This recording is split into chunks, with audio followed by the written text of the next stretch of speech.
and welcome to the Strength Hammer Podcast, episode 173. Back from our week away. There you go, you got it. Back from our week away, because when Alex isn't here or Neil isn't here, we don't take a break here at the Strength Hammer Podcast. But when I'm away, we take a break because I'm the one that has the record button and the That's right. access to the internet for That's right. YouTube. Yeah, and my favorite part about when you go away is I actually have some substantial hobby to talk about because I have 2 weeks worth of hobby, not just one. Yeah, it's like, and then you have at least one evening free instead of doing podcasts where you get to go do hobby. Yes, yes, it is funny because it was on a Thursday that I ended up playing Yeah, Warhammer last week. Yeah, that's a good point. exactly. Well, I mean, I'm back from Denver. Denver was fun. Good. Uh, I'm exhausted right now. It's just mostly because I went to the gym yesterday. So the wife finally started wanting to do 3 days a week at the gym. I Nice. was like, perfect. That gives me the motivation to get the barbell work moving again. So I did some bench press, some squat, and some deadlifts. Nothing too heavy. Like, nothing too heavy with any of them, but dear God, Yeah, fatigue is real. if you're not Um, used to it, that's a lot more volume. yeah, but felt good doing it. So, Good. yeah, other than that, I'm trying to think what else is going on in fitness world right now for me. Oh yeah, I've been it's now 7 days without caffeine. Yeah, I'm impressed, man. I'm I impressed. I'm not really feeling like I'm exhausted now, but I feel it because like I'm drained from work and like my legs are tired. But like mental fatigue, like I had no headaches. I feel good. Good. Like I will Yeah, eventually go back. It's honestly, once you stabilize and even out, if you can get good sleep, it is much more constant energy you get throughout the day without caffeine.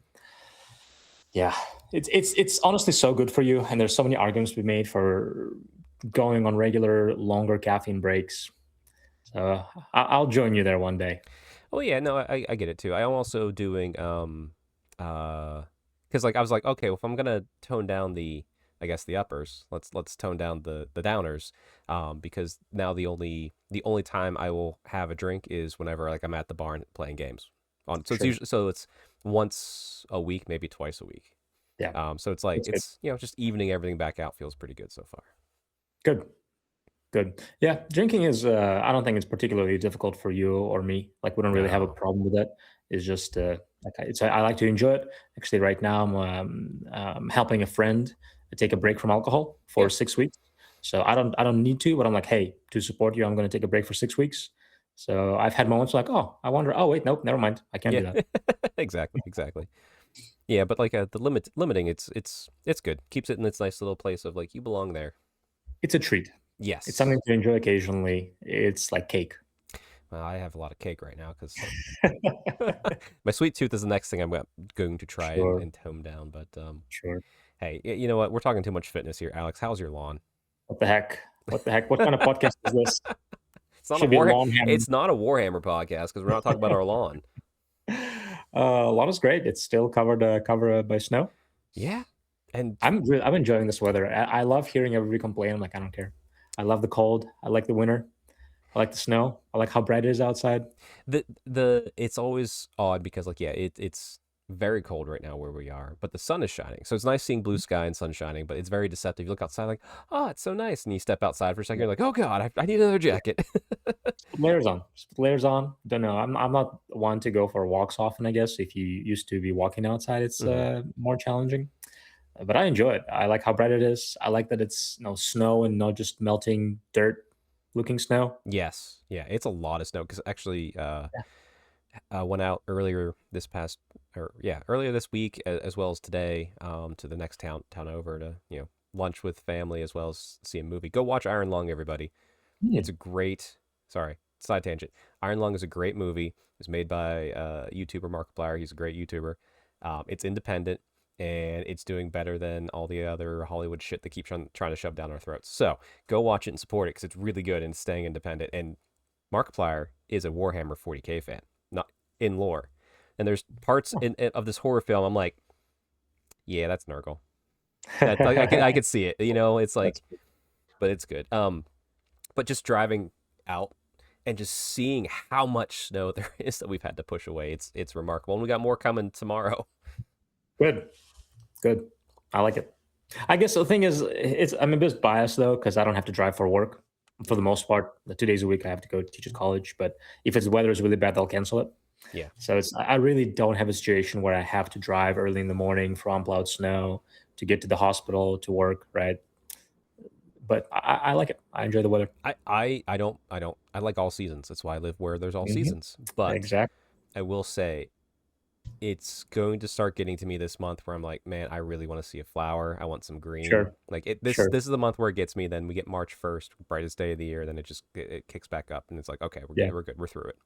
Sure, sure. Yeah, no, I did. I woke up this morning. It was. I love when it snows and the snowflakes fall down. Like they almost look like they are Oh yeah, this morning was falling. good. Yeah. It was so beautiful. I woke up and just like, oh my goodness, yes, And they this were is very winter. like crystally on top of the other Yeah, snow. Yeah. it's so beautiful. I love this season, Hmm. and it's always so short. So I'm trying to like when I am tempted to be like, oh, it's so cold. Just enjoy it, Yeah, it's true. Yeah. right? Just be happy with it. Oh, Yeah, I can't say this. I should have done it before we started recording. The best part about being on decaf coffee right now, yeah, it's 4:50. I can go get a cup of coffee yeah, yeah. because it won't affect me. I love it. Hmm. All right, my lawn, yeah, covered in snow. Um, Sidewalks are clear except for the one from my house to my driveway, but I don't care. Sure. It's You mostly don't use it. clear. Yeah, Yeah. but yeah, lawn talk good. Just getting back into the flow. That's what we're doing here. Right. Um, Right. well, anything going on with you fitness wise outside of Yeah, cut is going pretty well. I did break one below 190, so I'm sub 190 now. nice? Started at 202 and a half. Most recently, oh, I guess the most recent PR in weight loss was 189 and a half. Okay, And yeah, we'll see. Probably going to take me another month and a half, 2 months to break 180. And after that, I'm going to see if I want to keep going or take a break. gotcha. No, that's But fair. so far, I haven't been exhausted from it. I still have foods I enjoy. Just getting used to being a little bit hungry, but I'm not like starving or anything. Yeah, no, that's fair. Um, yeah. Other than that, though, I guess we got me and Alex are talking the old world FAQ. So let's Hmm. dive into Alex's hobby first. Sure. Get that knocked out, and then we're because the old world FAQ is gonna take a little bit of a while to get through. Yes. Yes. I think so. I think so. All right, so looks like you got a game during your time off. That's good. Yes, sir. Yeah. Last Thursday, played a game of Warhammer with my friend Gavin. It was Hmm. a good time. He's a new to Warhammer. He is playing Empire, and you can see he is putting some paint on it, but a lot Hmm. of his army is still unpainted. He has a very classic Empire. The reason I really enjoy seeing his process is you can tell he is picking his units and his army on the flavor. Right. Purely on the flavor, because like I want a unit of knights, I want infantry, I want archers, I want a griffin, I want a mage, I want cannons, right? He's just like, hey, whatever he wants, he has to his army. Like he has a steam tank he bought. Like he wants a steam tank, right? It's not about what's good, what's bad. It's just what looks fun.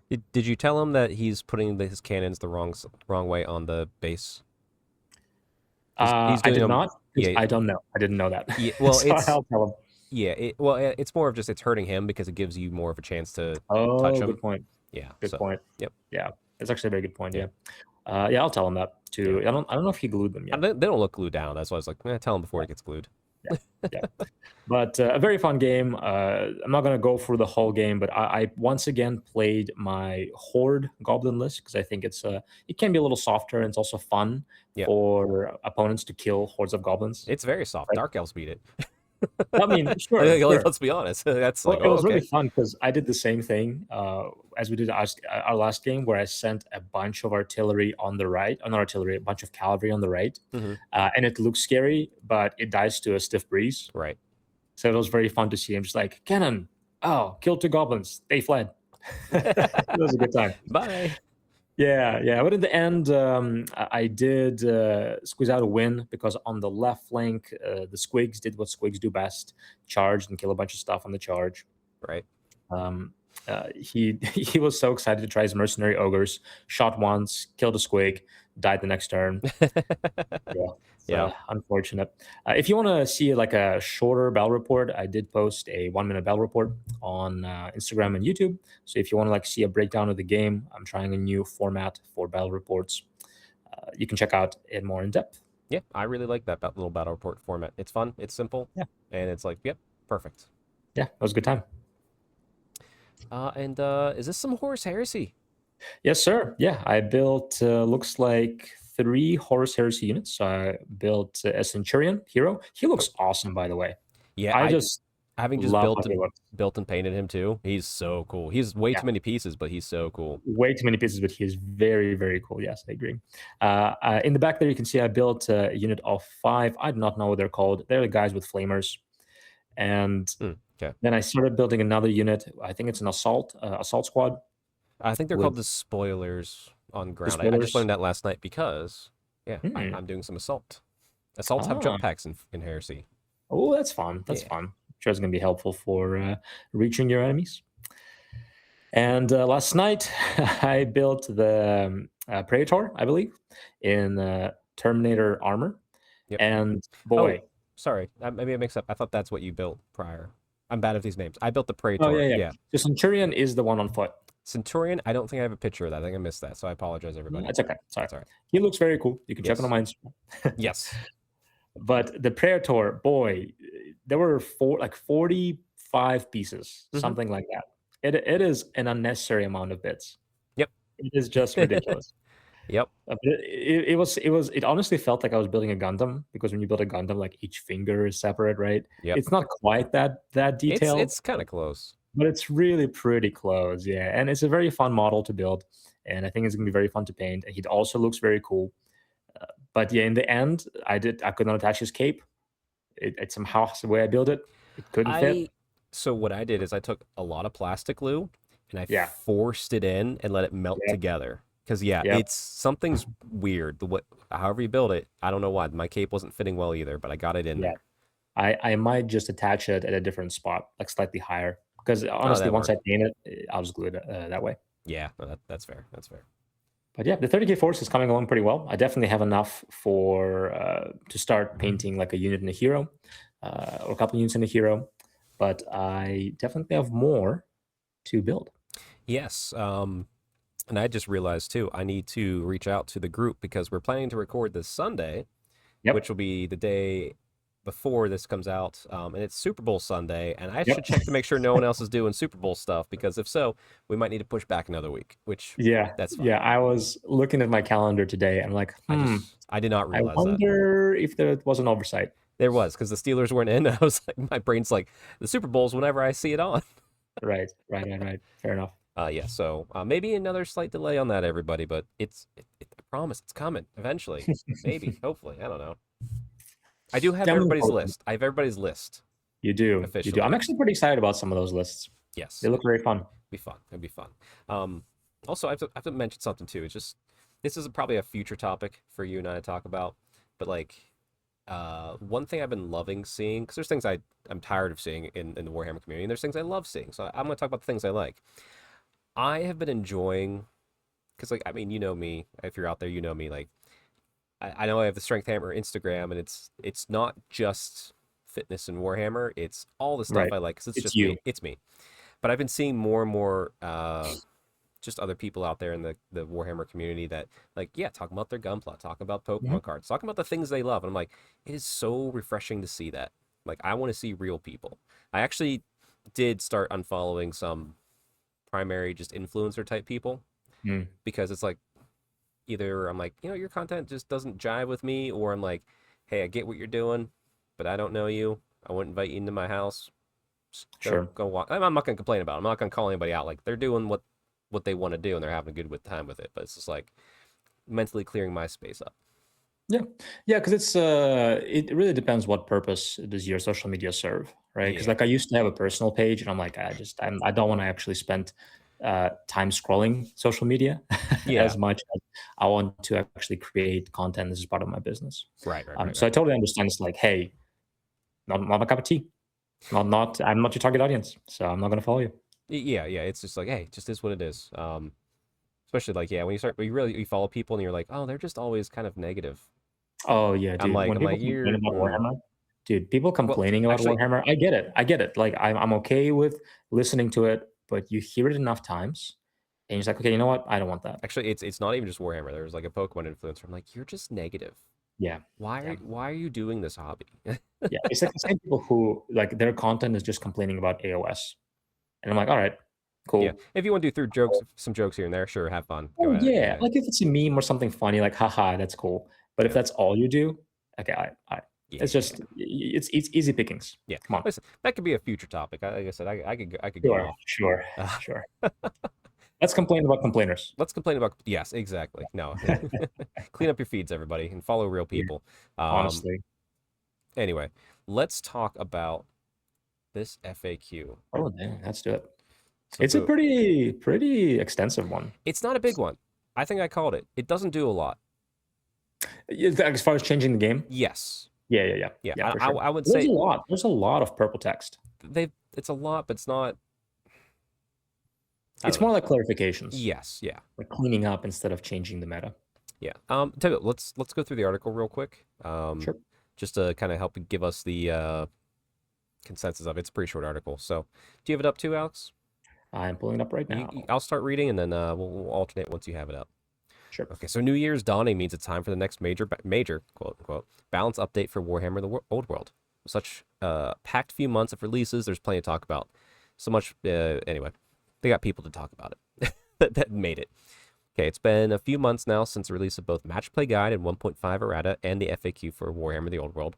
And in that time, we've also seen the release of a whole new faction, Armies of Grand Cathay, not to mention War of Citrus Fury and the Raising of Westerland. Or sometimes, as I call it, the Wasing of Westerland. Because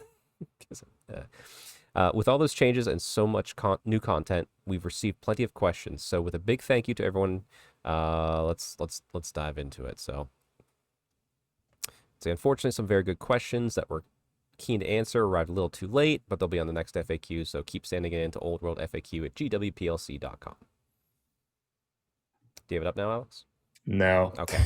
All right, but what of the changes? Yes, I got it. I got it. Okay, all right, Yep. you start with but what of the changes? Wait, where is it at? It's scroll down, just a little bit in the middle. Right above the picture of the Empire. Underneath the picture of the Cathay. I must be in the wrong article. Keep reading. Okay, but what of the changes? In this update, we deliberately avoided making any large revisions to the game or to any of the armies. The last update made some significant changes that players are still adapting to their tactics around. We don't foresee another errata on that scale for a while, if at all. Instead, our intention with this update is to answer your most pressing questions, to make a few of the tweaks clarify, blah, blah, blah, blah, blah. To that end, we've taken a fresh look at the armies of Grand Cathay, addressing some areas of concern based upon your feedback, including amending and clarifying how the Ogre Loader should work. Good. When attached to War Machine, tweaking the points values and effects of some magic items, and reducing the power and survivability of the Sky Lanterns by lowering their toughness and demoting the commander from a champion to one of the crew whenever there's a hero involved. These changes, amongst others, ensure the armies of Grand Cathay remain unique and effective, but they perform more as we intended. Good. Okay, and then elsewhere we've amended the profiles and points values, which is kind of interesting. Like they were very hesitant on points values, but now they're tackling it, and hey, that's fine. We got the list building tools, and they know it. It makes our life easier. Well, yeah. Let's see. They improve the leadership of Empire Priests of Sigmar and Ulrich. Better Good. leaders, yeah, making them easier for them to chant prayers, as well as tweaking profiles, points, continue update profiles and changing points. Okay, so they're going to continue looking at points values as maybe a way to balance the game going forward in a lot of ways. Blah, blah, blah, blah, blah. Please send us our stuff. So perfect. All right. Good job. Yes. So let's start. They did it. Let's start with the Old World FAQ and errata. So the main one, the big one, the head honcho, the 18-pager. Yep. Do you have that up? Yes, sir. All right. I'm like, I think you'll have these ones up. Not the article from 2 weeks ago, whenever. Yeah, because like literally I'm on vacation. I look at it. I'm like, so what I did is I couldn't find it, and then I just Googled it, and I found the one from June. oh. And then I found the right one. I'm like, all right. And you're already done with it. Yes, let's see. Updated entries are in blue. Magenta's new stuff. So just scrolling down real quick. Frenzy, they did a little clarification. The modifier does not apply to the model's mount. We know that. Okay. Keep That's it. fair. Yeah. Poisoned attacks. So, why don't you read this one, Alex? Yes. If a model with poison attack rolls a natural 6 when making a roll to hit, it may apply a +2 modifier to that hit's roll to wound. Right. There we go. So, So Tom, if you're listening, you're correct. he knows it, and he's gonna comment and let you know. He's gonna let me know. Good thing I don't read these comments. I barely do. I just read it. I was like, oh, that's Tom. I know that's Tom. Yeah. Now, honestly, Shout out to Tom. Hope you feel better, buddy. I'm very happy they clarified it, right? I am Because too. Yeah. as written, I once he had a conversation for a long conversation. I could see his argument. I still don't think it was very clear. Now, clear as day. Yep. No. Yeah. No questions on that. Nobody can argue this one.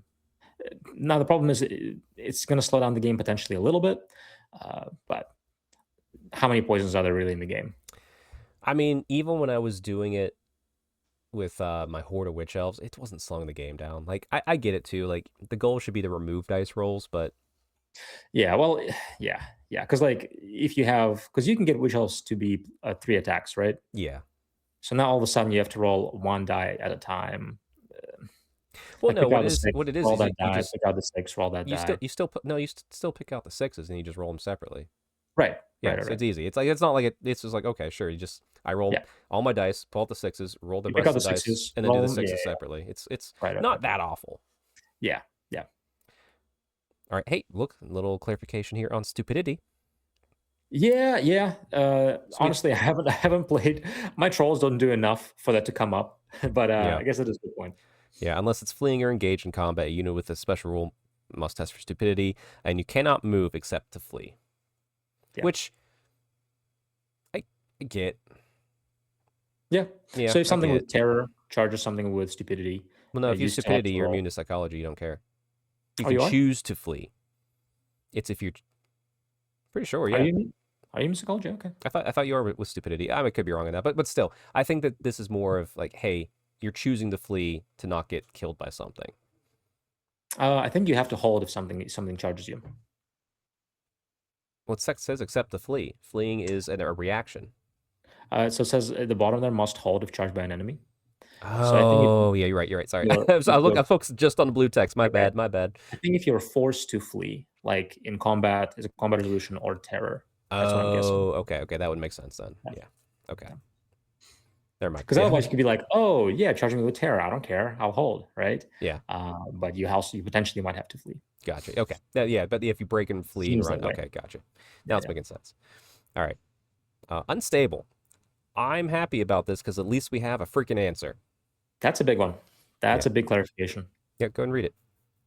Unstable, add the following to the end of the first paragraph. These wounds cannot be recovered by a regeneration save. So all the Tomb Kings, vampire counts, and technically demons. Demons as well. Yeah, Yeah. I just checked it actually before we hopped on. Demons as well. Yeah. I don't know if demons have a regen save at all though, but hey. Oh, sure, sure. But still, it's the unstable rule that has it now. So yeah. Mhm. So you're going down. Yeah, it's I don't know. Was it a problem? Did it seem powerful? I don't think it was a problem until it maybe was a problem with like the specific vampire counts builds that started doing Mm, kind of well. Then yeah. it was more of like, is this right? Is this wrong? I don't think it was like, Because I yeah, think you do have an artifact or a banner that can, I believe, can improve your regen by one. So all of a sudden, a 5 up, you don't die. Yeah, I get it. yeah, that's fine. I'm just happy we have an answer. Yeah, sure. All right, scrolling down some more. All right, woodland boundaries. So this is for the terrain. Regardless of the position of any individual trees within the terrain feature, any model or unit counts as being behind partial cover as long as over half the model or over half of the models within the unit is within the woods. So That's interesting. They had to clarify it yeah, because uh, somebody was like, "Oh, you're not actually behind the tree." Like, all right, I'm in the freaking oval template. You're fine. yeah. I think it's probably. I think the reason they did this is just because they technically don't say you have to use the wood template that we like the Citadel Sure, wood.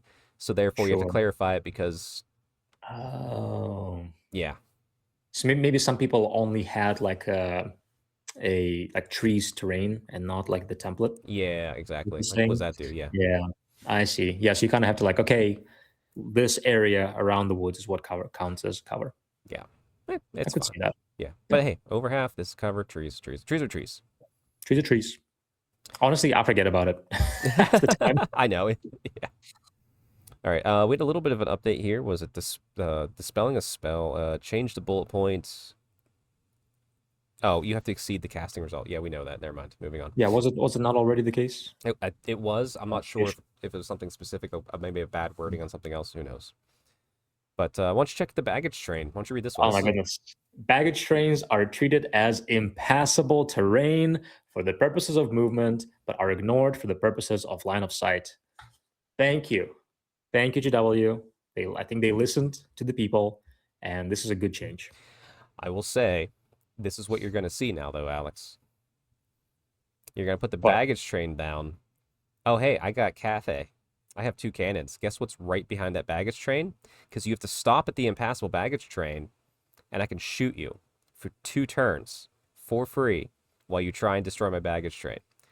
It is now a amazing. I'm not saying this wasn't a good change, but I'm saying there is an abuse level here, and it's with cannons. yeah, but that was abuse already. All that, right? This is just a different type of abuse. Yeah, yeah, It's yeah. It's a yeah. different type of abuse. So Yeah, really, just everybody, if you're gonna go after a baggage train, you're gonna see cannons behind it. Flank. yeah. Like, have ambushers. Yeah, honestly, ambushers coming in, probably you might see more of that if people Yeah, really abuse the crap out of that little like trick you can do now with it. ambushers from the side still don't care, right? Because Oh they yeah, don't have no, to no. stop. So there's still ways to treat it. Oh yeah, I mean the other thing is too, like if I was the TO, say someone charged the cannon and that cannon was perfectly in line with that baggage train, well, you're already now touching the baggage train. Yep. I'd get like, yeah, it's not one of the, if you're gonna play that trick, When you've, you shoot, does it count as if you're in combat when you're catching the baggage train? oh, that's a good question. I don't know. Hmm. We don't play with baggage trains. Not too often, yeah. But It's too often. regardless, though, you're getting me closer to your baggage train if you put a cannon behind it because I can charge you now. I don't Right, think you can charge a right. baggage train, but I can. No, I think you move into it, but I do wonder if it counts as if you're in combat Yeah. and then you can't shoot. I don't I know. say, why don't you look up on while I read the next one? Maybe you can find the answer on the Yeah, may do that. special webpage. All right, Arcane Journal, War of Cetra's Fury. This is for Battle March, so close encounter deployment. Oh, they're just updating the map sizes on this because they were just slightly off in the book, so no worries there.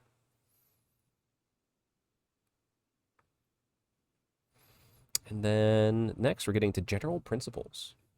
Um, is there a maximum beyond which characteristics cannot be modified? Unless a rule specifies a maximum, no. So I think the only things that specify a maximum is initiative, per se, and maybe leadership maxes out at Hmm. 10. I don't know. So I just checked the rules. Yep. It doesn't say you count as being in combat unless there's a special FAQ somewhere. So interesting. I do wonder. I also do wonder if when shooting a cannon, I believe you have to pick a point on the battlefield. Can you pick a point on impassable terrain? Well, it doesn't Maybe, block line of sight specifically, or so you probably. can. Hmm. Yeah. Yeah, yeah, yeah. You could definitely abuse it then. Okay, It's a different type of abuse. We'll see how well it sure, plays out, but sure.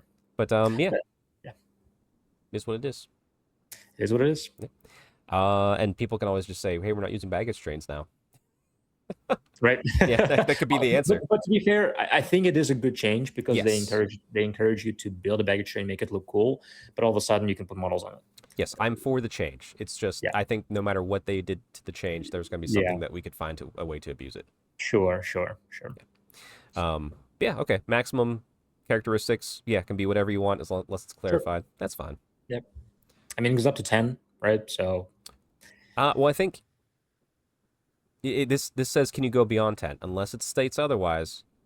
Yes. so I maybe think you could like do, Eye of the Gods maybe can get you somewhere interesting. or Like like movement benefits, maybe. initiative, I think might be capped at 10. I think leadership might be.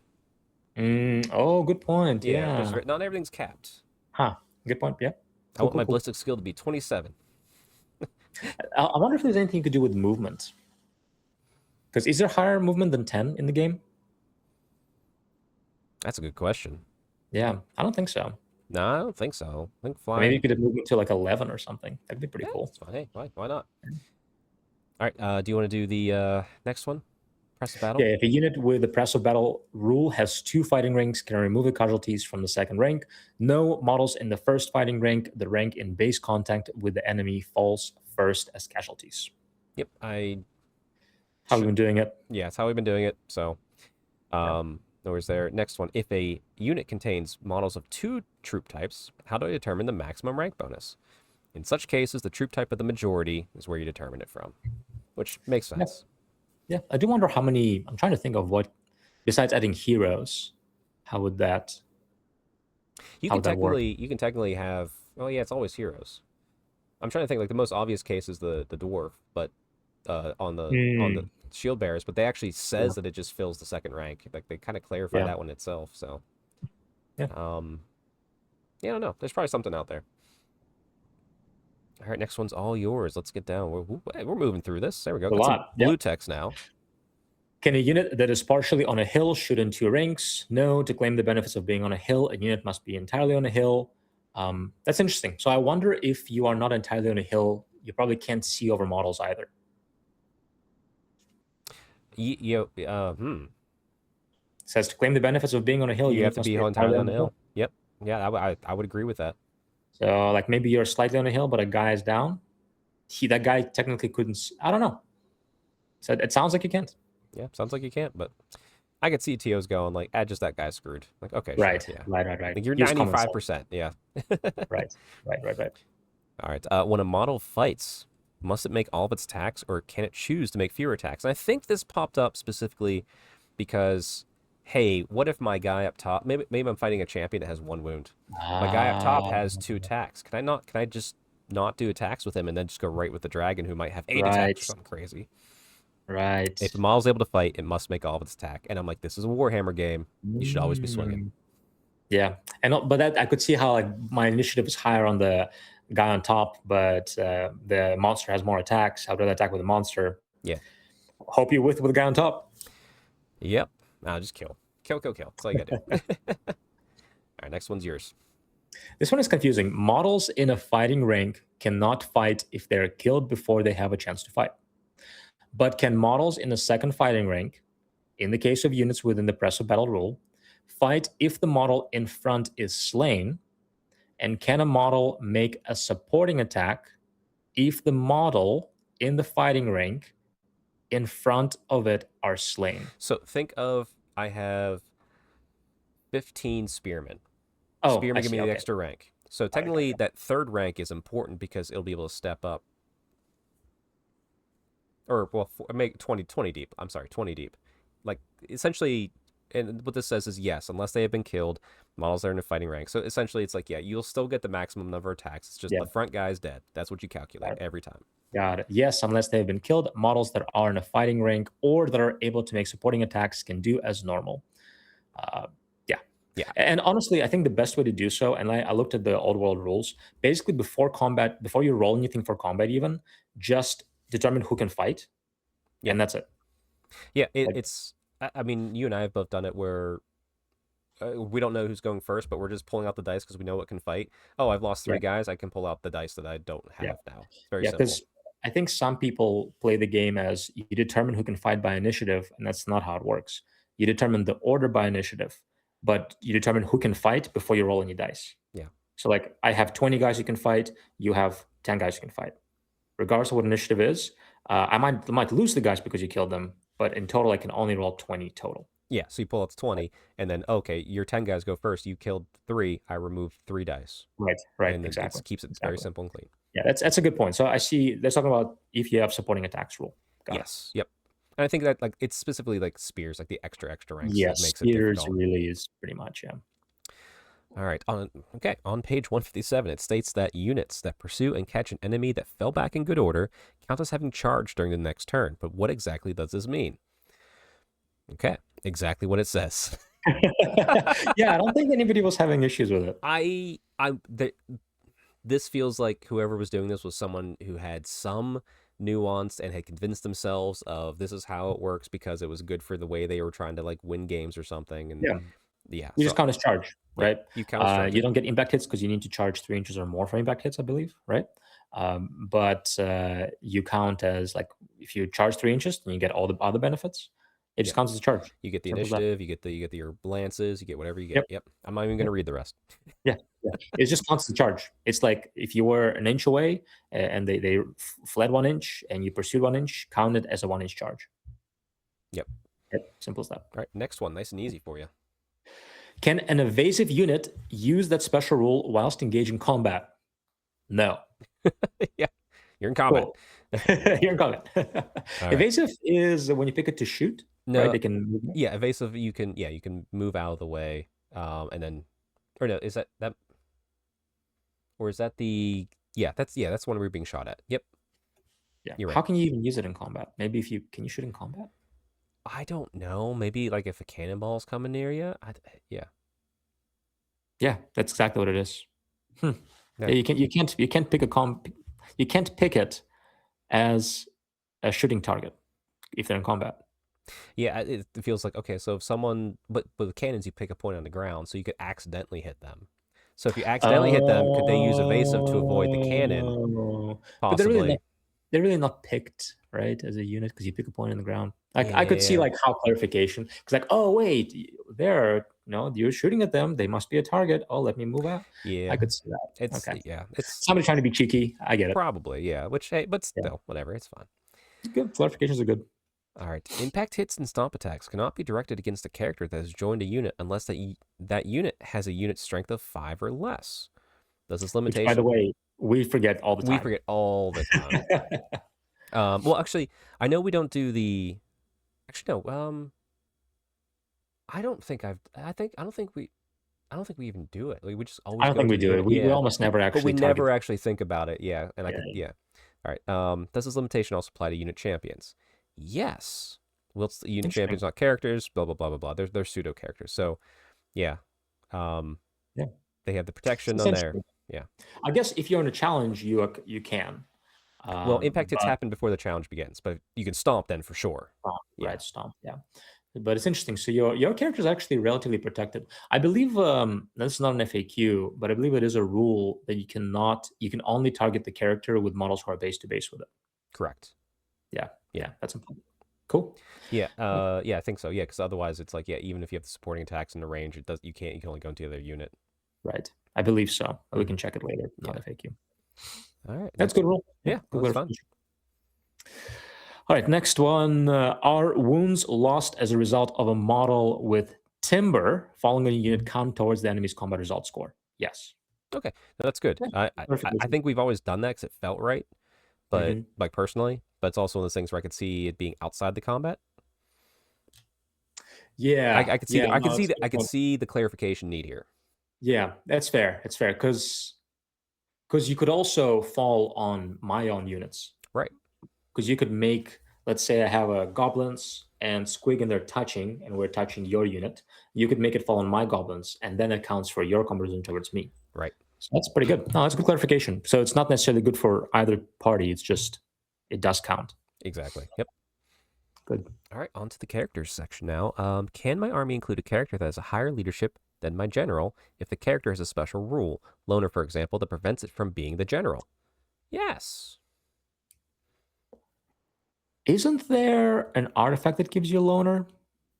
Maybe. Maybe there's not. Maybe there's not. I I'm trying to thought think there like the only was. loners I know of like hag queens. Yeah, But like like their leadership's not like their leadership's 8. Like it's yeah, fine. It's not like blowing anything out of the way. yeah. If you read a giant squig, you'll become a loner. Oh, sure. But interesting. If there is an artifact, let us know in the comments because I'm interested if you could like be cheeky and like, oh, my leadership 10 guy given an artifact to become a loner, and now he's not doesn't have to be a general. I could get the high elf Sisters of Avalorn build back out. Much Yeah, easier. interesting. All right. If my army includes a mercenary character, can I make them my general? No, an army's general must be one of the characters listed in the characters section of the army composition list you are using.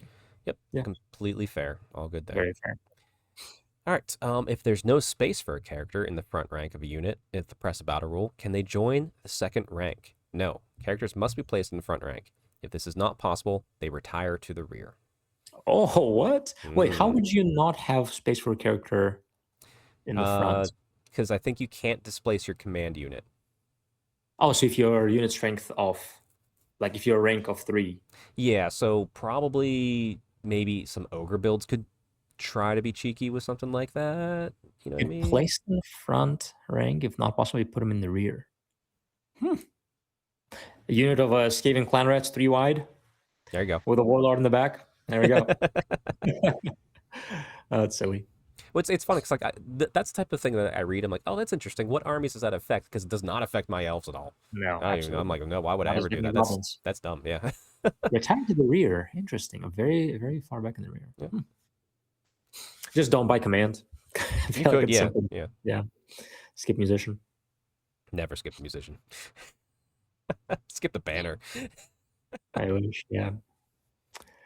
Can characters displace command group models into the second rank of a unit with the press of battle rule? No, command group models must always be in the front rank. Basically what you just said. Yep.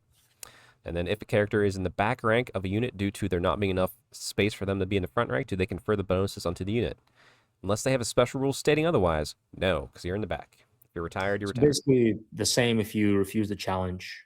You cannot give inspiring presence, banner rules, none of those. I suppose if you had like a mage, say I had 10 spearmen or Um, 10 Lothern Seaguard, because they can do that reform trick. Maybe I had a hmm, mage in there, which I often do. That's a great place to put a mage. Maybe I'm like, oh, you know what? I can survive these 5 wolf riders coming at me.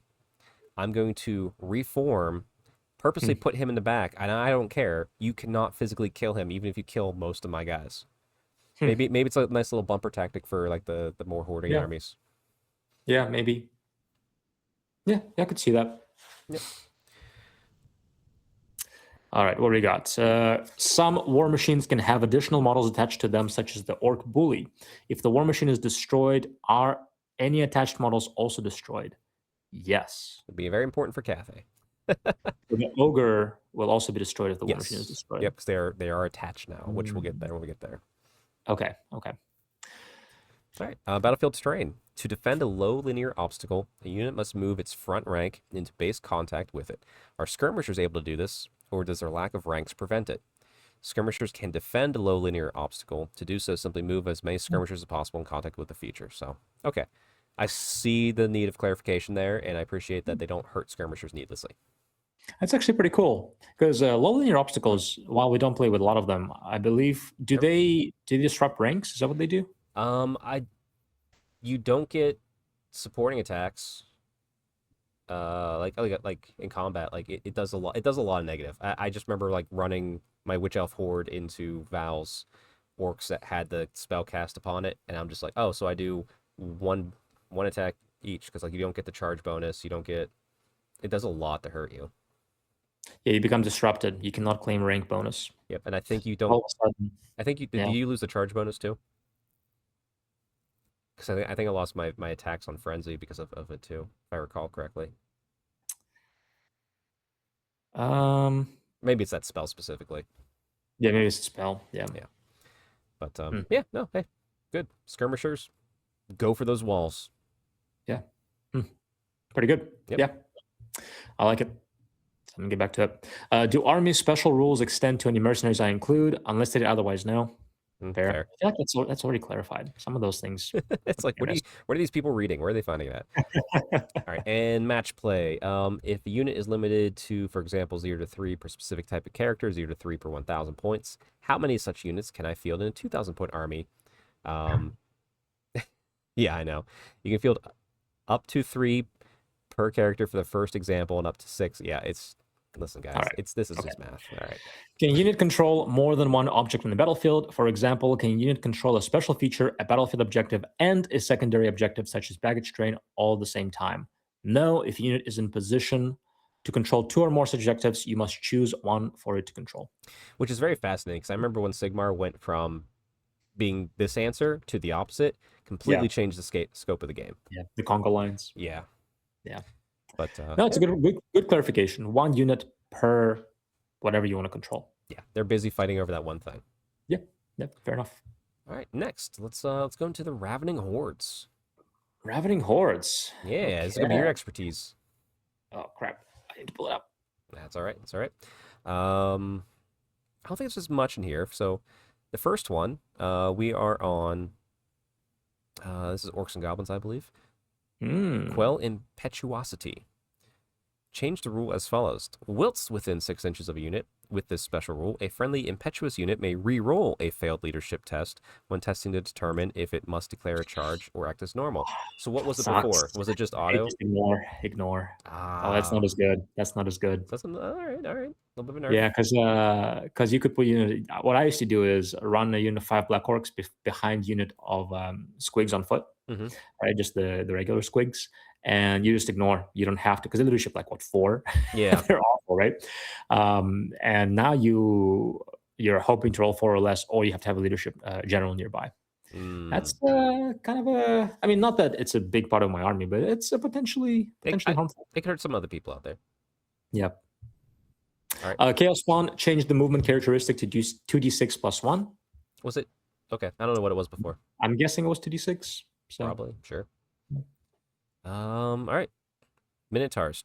Points are 44. Centaurs. Points are 17. And then let's see. Vile Tide.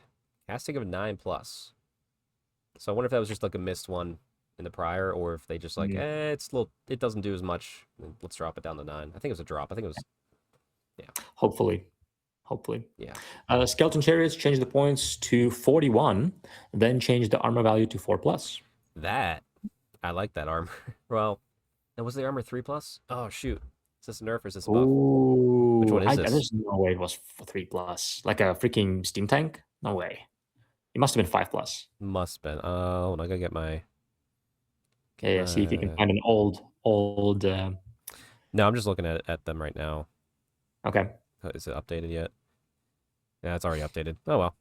Mm-hmm. That's fine. I don't mind a 4+. I'm guessing there's no way it was 3+. No. It just seems very unlikely. So probably 5+ to 4+, which is good. Yeah, hey, whatever. It's all good. I'll take it. I'll do the next one. Armor of the Ages. Add the following to the start of the rule. Models whose troop type is infantry, cavalry, or chariot only. Okay, so limiting Armor of the Ages. Do you know what that one was? Nope. Okay, well, hey, if you know, you know. I'm guessing it's for. Oh yeah, it's not any particular army. This is yeah, page 151. That might be Tomb Kings actually. Makes sense. Armor of the Ages. Yeah. Anyway, yeah. Sorry, buddy. Some of these are gonna be like, I don't play that army. Yeah, we don't play the army. We don't know. Clarifying the oh, they updated the base sizes for the Marauders since there's new Marauder kits. So all good there. Are they all on 30 by 30 now? Yeah. Those are big. Those are big boys. Having played against them, they're big, beautiful models. Cool. All right, and Tomb Guard chariots are now points 49. Fair enough. All right, you can take the next one. Oh, with a fanatic. I will. I don't know what it is. We'll find out. What happens to a fanatic that ends its movement? I forgot I should say, Alex and I, somehow we both avoided reading this till now, by the way, everybody. Yeah. I didn't watch any content. I didn't read these. I just did Me too. What happens to a fanatic that ends its movement within the command range of one or more models with a hostile terrain special rule? Oh, I don't know what hostile terrain does. The fanatic must make a dangerous terrain test rather than creating an area of dangerous terrain. Hostile terrain represents a model laying traps and creating hazards, causing enemy models to make a dangerous terrain test should they end their movement within that area. So it's not a big deal, basically. Interesting, because I could see somebody saying, because anytime that fanatic runs into any terrain, they die. Gotcha. But so I could see somebody be like, oh, if you run into that place, you die, which if somebody told me that, I'd be like, okay, cool. Yeah. Because fanatics are pretty strong anyway. Yeah. But apparently you just roll dangerous terrain, so on a 1. So you have an extra dice to maybe roll, but yeah, it's fine. Yeah. All right, Arcane Journal, Orc and Goblin Triads. All right, so Ogdra's Swamp Digger, that's the troll orc, I assume, right? Mm-hmm. Has a lore familiar and knows spells from both the lore of elementalism and the lore of troll magic. Can he choose his spells from both lores or just from one? He can choose from both. Lore familiar is the one where you choose the spells, right? You can just take an artifact. Yeah. Interesting. So actually, my question with him was always because he automatically has a lore familiar. Does that mean you cannot take a lore familiar for somebody else in the army? I think they clarified that elsewhere that that's true. Yeah, that makes sense. Yeah. It is a bummer. I wish they called it something else. I know. Like Swampling or something. Yeah. And it's the same rule, but it doesn't. No, because there's so many artifacts that literally is the same rule. Yeah, there's a lot out there like that. But it's okay. And to be fair, it's like if you're taking him, the only other thing you're taking casting on would be the troll hag. Troll hag. Yeah. Yeah. So It would be nice if you could pick for a troll hag. yep. But That's okay. yeah. Anyway, uh, after you, troll hag. Talking about troll hag, Yeah. if a troll hag purchases a magic weapon, are any of its special rules conferred onto motherly love attacks? No, if she attacks normally, she can use her magic weapon. If she makes a motherly love attack, she does not use her magic weapon. That's good Okay. clarification. Yeah. That's fine. It's weird. It's a way to get around not using a magic weapon. It's one of the few ways to do it. Oh, good point. Because Props. you're forced to do it. Yeah. Yeah, so like this and giants, I assume, are the only way to get around it. And I don't know if giants Well, can be equipped with magic weapons. nothing giants Yeah. can. Yeah, I think she's the only one, from what I understand, that can use either a special attack or her regular attack. Yeah, because the only one that has like everything else has like optional attacks. Like, do you do this type of attack or this type of attack? But you're gonna use Right. that magic weapon. So Regardless, cool. yeah. All right, we're on the Beastman Brayherds now. If a Beastman Brayherds army includes an ally contingent of Beastmen, can the army contain 2 herdstones, one of its main Ooh. force, one of its ally contingent? That's fascinating thought process. Hmm. And it is no. You only have 0 to 1. No, that's a good question, though. Good question. However, if 2 players are partnered in doubles game, they can each have a herdstone. Boom, Fair. a little extra. Love it. How does the Dark Coven army special rule from the Wild Herd army of Infamy interact with the Plague Chalice? Wow. I think the Dark Coven is like where you can add on like magic levels. Okay. I think that's what I don't know what the Plague Chalice does. I don't know if Plague Chalice does either. Probably something In with cases magic. such as this, both outcomes can apply. If a natural double is rolled, the spell is cast as a perfect invocation, and the caster suffers a hit from the Plague Chalice. However, the caster and any other members of their coven will then also suffer the effects of a roll on the miscast table, as per the Dark Coven special rule. Oh yeah, because it's very much. Actually, give me 1 second. Keep talking about it. Okay. So I'm wondering if it's like you roll double once, and something bad happens, not just from one artifact, but like from one artifact and another artifact. Yeah, Something along those lines. yeah, because one is one. I know the Dark Coven one. You a double any doubles I think could blow you up possibly. Where the chalice is, the other one is any doubles automatically succeed. And just shout out to my lovely wife. She just brought down some some leftovers for me to eat. That's sweet.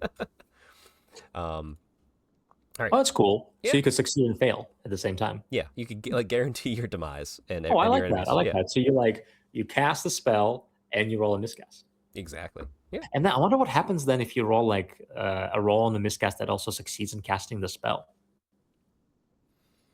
I don't know. Know what I mean? Yeah. Yeah. Okay. Hey, both applies. Everything applies. Go. Everything applies. Everything applies. Okay. All right. Does the Daemon Heart, I should say, increase its users' dispel range? No. I swear, I bet it's like +3 to casting range. And sometimes it doesn't increase your spell range. Yeah. I don't know what it does, but I'm guessing that's what it says. Probably. Is it possible to resurrect models in a unit of skirmishers? This is Tomb Kings now. Yes, simply place the resurrected models in coherency, 1 inch from another model, with the rest of the unit. Yeah, I don't know why they would not be possible, according to some people. I don't know why either. I just realized too, I shouted out my lovely wife, and I realized we're not on us. So here, she brought me some leftover tater tots and pizza. That's nice. That's what she cooked. Okay. That's sweet. All right. All right. And that wraps up Ravening Hordes. That's pretty short and sweet. Yeah, these ones aren't too hard. Listen, it's not a big FAQ. Yep. No big changes. I mean, the biggest thing, that Fnatic thing does not impact me because it's just like against one particular army, and the Quell Impetuosity is the one that hurts some players because it's a nice synergy you could have done. Right. But it's okay. That's not bad. As I eat. Sorry, everybody. I'm going to eat while I do this now. Okay. Yeah. How about I read a couple of those? Yeah. All right. So we are in Forces of Fantasy.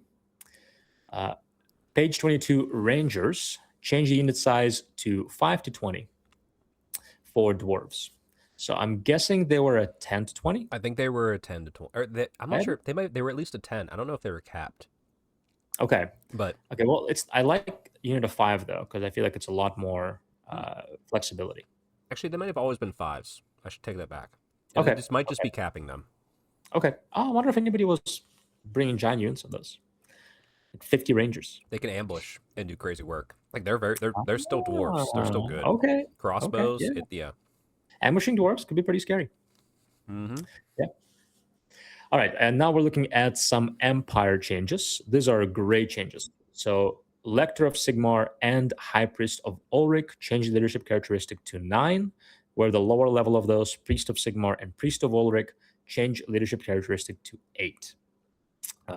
So casting your prayers, Yep. praying your prayers is now significantly easier, and also you have a higher likelihood of bringing them as your general. Now, is the captain of the empire leadership 9 or 10? I think he's 9. I think only their characters are 10, if I recall. Like their special Um, characters. okay, okay. Yeah, so that is the captain is must be a 9. Yeah, 9. Yeah, good. So that is really good. So now you can actually bring a lector as your general instead of not doing that. Well, you can really theme your army better that way too. Like Yeah, exactly. If this helps you play a weaker army better and lets you theme an army better, this is a huge win of an FAQ Well, change. what you couldn't do is you couldn't make a lector your general and put him on that giant thing, right? Oh, The yeah. Altar of Sigmar, and bring a BSB, which sucks Right. because the captain was leadership 9. So now I would love to see a Lector of Sigmar on an Altar of Sigmar army as your general. That could be pretty cool. That'd be super cool. Yeah. All right. Clouds of Soot and Smoke. Changed to rule as follows. Unless it is mounted, model is considered to be behind full cover, whilst it's within 3 inches of a friendly unit whose troop type is War Machine. So, I wonder who has that. Is it the engineer? I would assume engineer. Cool. But yeah, hey, like War Machines providing cover makes sense to me. Yeah, absolutely. Right, I like it. I'll get the next one. It's short and sweet. Flagellant and Prophet of Doom change toughness characteristic to 4. Ooh. I like that. Toughness I for like that. flagellants? I don't like that. Holy crap. Toughness for humans. I like that. As it should be. They whip themselves. They get those callous skin. Well, toughness 4, don't they have a ward or a regen? I believe they have a 6-up ward. Yeah. Yeah, that's crazy cool. Yeah, that is really cool. I like it. It's themes, and I haven't seen them on the table yet, so that's cool. Yeah. They need to release models for it. Like new models. Freshen those up. I don't know. That kind of, I don't hate them because they're kind of they are old school for sure, but they're fun sculpts in my opinion. Well, I think it'd be easier to get if they were new. Fair. Royal Pegasus changed the points to +70, then changed the troop type to monstrous creature. Okay, that Interesting. That puts in line with Bretonnia. Right. Well, it's both good and bad because now you lost your 360, I believe, because it's not monstrous cav. This is Bretonnia. Sorry. Oh, this is Bretonnia. I think so. Or no, is it? Yeah, we're still an empire. We're still an empire. Yeah, I'm sorry. My bad. No, are we? Do they get Pegasus? No, we're looking at battle pilgrims. It must be Bretonnia. They just haven't. They haven't. Oh, those are just general rules. They haven't. Yeah. On top. Yeah, okay. So it must be Bretonnia. So monstrous creature, which.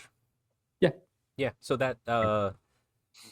So yeah, they can't auto pivot now, right? Is that what that's doing? Why? Wait, that's huge. That's a massive change for. Wait, that's a great. Yeah, we just almost brushed over it. That's a gigantic change. Wow. Yeah, you're not. That is excellent. Yeah, I love that. Thank you. That helps us a lot. Yeah. Wow, Royal Pegasus is now a monstrous creature. Wow, huge. So now there's literally no way to freaking fly and charge 360. No, you can still do a Pegasus, barded Pegasus. You could do a barded Pegasus, but that's a lot. It's just +1 wound. Yeah, it's less wounds and less toughness, right? Isn't it? Less toughness, yeah. So you're looking at a regular toughness 4. Wow, that's nothing. You're looking at a toughness 4 guy with 1 extra wound. That's it. So you're making a glass hammer if you want to do that now. Yeah. And it's only 2 attacks compared to Royal Pegasus having 3 attacks. Yeah, no, big change. Big change. I like that. We like it because we don't. Well, I mean, I have Bretonnia, and I like Pegasus, but I didn't do that shenanigans. But the 360 being able to charge anywhere with fly is crazy. Like I have my shenanigans with Squig Hero charging anywhere, but it's 3d6. So like, if you could roll hard, you could roll all. When you fly 9 or 10 and you can go over things, it's pretty scary. It's much scarier. Yeah. Yeah. All right. Good change. We're all fans. Good change. Good change. All right, pole arms. So I think this is for the peasant militia Peasants? essentially, because they get Yeah. pole arms. So change the weapon profiles as follows. You can have single-handed version or double-handed. Single-handed is just strength, no AP, fight next to ranks.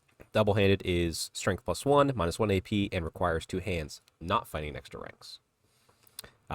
Which Hmm. sure, I would go if you're Cool. charging, just double hand that stuff. Let's go. Yeah. Yeah. No, I like it. Yeah, pole arm is 2 profiles. You must choose. Blah blah blah blah blah. Yeah. No, cool. I always like flexibility. All right, and then the battle pilgrims for you. Change the points to 6, then change the unit size as follows: 5 to 30 battle pilgrims per. Is it per 0 to 1 Grey Reliquary? Yeah. Or is it? Yeah, Okay. per 0 to 1. Yep. Yeah. Okay. So essentially, Cool. you can't, because that's a tough. Like every time I've seen that in the field, I usually just ignore it because it's even with 20, it's a tough nut to crack. Mm, So I imagine if someone shows up like, hey, I like me with my witch elves, like, hey, I just have too many of these because I like them. It's like, oh, I don't want to play that. yeah. 30 still seems like a lot, but I guess it prevents somebody from sinking too many points into it, True. and then you just don't touch it, and you haven't killed 1,000 points of somebody's army. Yep. All right. Next up, I'll run through these because I'm a Wood Elf Yeah, go fan. for it. Go for it. And these, I'm pretty sure these are all points moving downward. So this is a buff for Wood Elves here. So Glade Guard, points 10. Eternal Guard, points to 12. Dryad and Nymphs change the movement characteristic to 6 and add Armor Bane 1 to the list of special rules, which I think is good. I think they're makes them a little bit faster and they can keep up with the Yeah. elves. That's huge. But yeah, That's a plus huge. Armor Bane, sure, why not? Yeah. Glade Riders, they points 17 and unit size is 4+. I think it used to be 5, so you can really skirmish these out, which is awesome. Yeah. And Sisters of the Thorn, this is very good since their one trick was nerfed, rightfully so. So points down to 22, so probably more in line to be considered. Maybe I'll take it now. At least a unit. And then Wild Riders, points 26. Good. Can I have shields on them, please? That's what I want. Yeah. I'm and that's the thing, like having played Wood Elves, their rules are super fun and you can do good work with them. Mm-hmm. And if I get more bodies on the board now, hopefully that helps enough. Yeah, fair enough. I really do like the change to 4+ for skirmishers. So they're cheaper and you could do smaller groups of them. Yes. Yeah. Yeah. Yeah. Right. We are moving on. Yeah, Sorry, go ahead. because it's horses too, so they're Right. fast. Fire and Fleet, yeah, all that stuff. Yep. Right. I mean, they were annoying the one time we played Yes. against them. So I could see them in smaller units, just everywhere on the table, never dying. Yeah, instead of 2 units of, especially because like you want to ambush them, 2 units of 5, but now I have 3 units of 4. Yeah. Okay. All right. Sure. Yeah, for all pretty much. I'll almost get one of them in. Yeah. Yeah. Yep. No, I like that, especially against artillery lists. They can now they have to focus fire on you, or you charge them. Actually, they did it. They've nerfed the baggage train cannon behind it meta with that change. Oh, there you go. They There you go. They already took care of it. We're good. Before we even complained about it. Yep. Or very, very soon. Very soon. Okay, dwarves. Dwarven Mountain holds only one change. Doomseekers delete character from the troop type, then add skirmishers to the list of special abilities. It's characters. So can you not get them magic weapons and stuff? You can't because they're a dwarf. Oh, right. Fair. Wait. Oh, yeah. What does that impact? I wonder if it's just with trying to think, joining a unit maybe. I mean, they definitely want to run on their own anyway. Right. Oh, you know what? You can't challenge it. They can't challenge you out anymore. Oh, that's kind of a bummer. Yeah, because Doomseekers, they can't challenge you because they're just in a frenzy now. Huh. Yeah, because before I could just feed you Doomseekers, charge in, and probably just kill whatever I want. Now the Doomseeker can't challenge or can't be challenged out. Oh, good point. Yeah.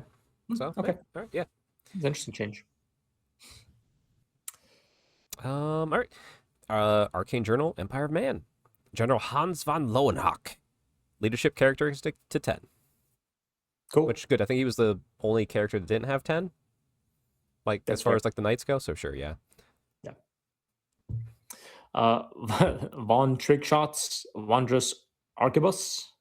Add magical attacks to list special rules. Good. That's all. Hey. More magic Yeah, attacks for magical free. weapons. Yep. Magical weapons have magical attacks.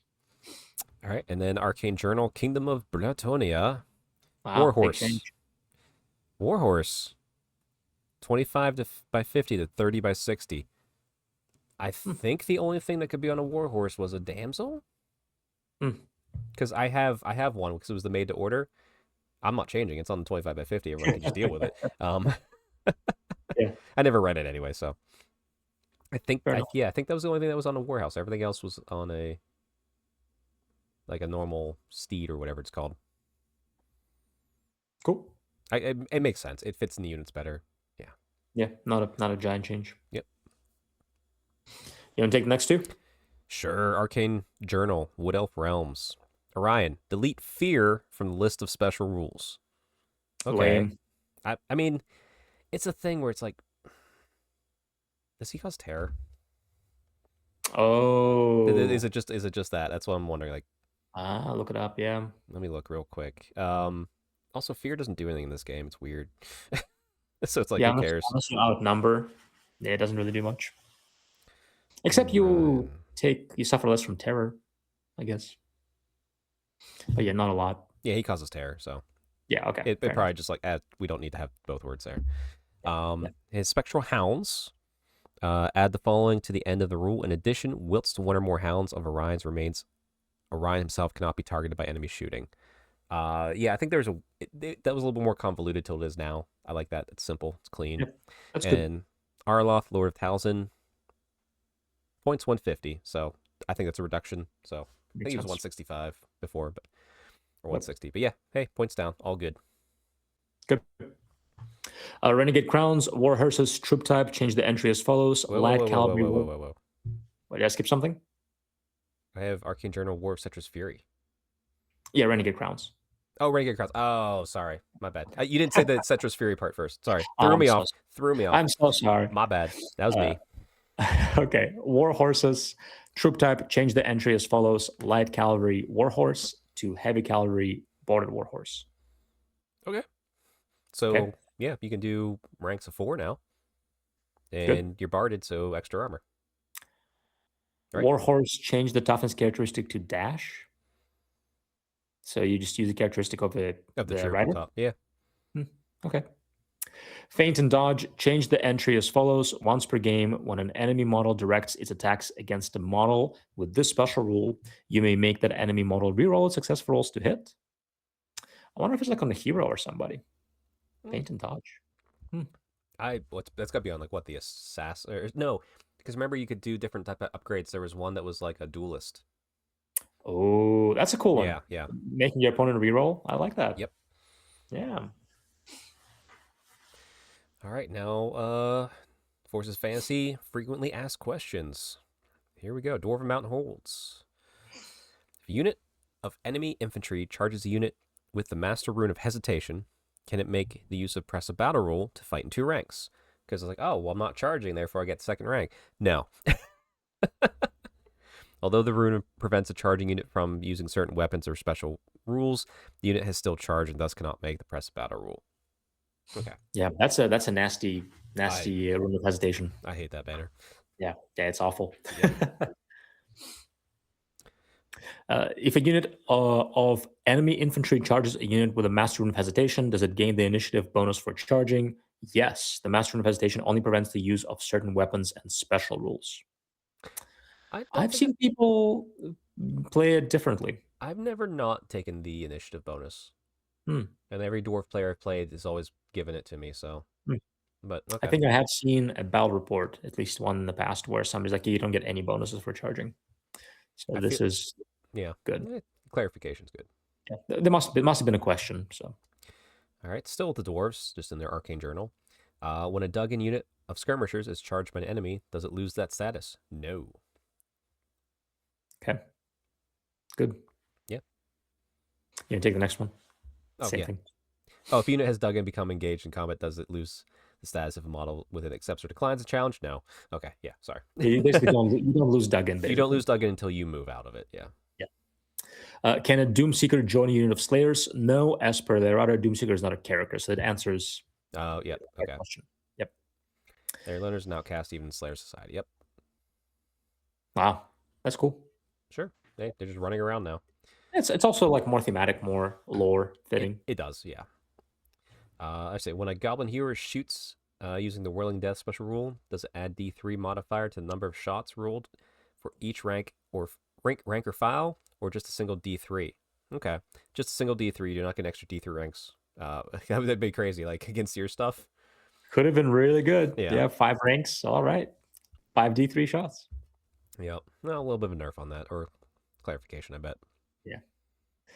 Okay, Empire of Men. If a model bearing the laurels of victory stands and shoots as a charge reaction, causing one or more unsaved wounds, are those unsaved wounds each worth 2 combat result points? No. Okay, That's fair. that's clarification. It's helpful because you get 2 for every kill, I believe, or every.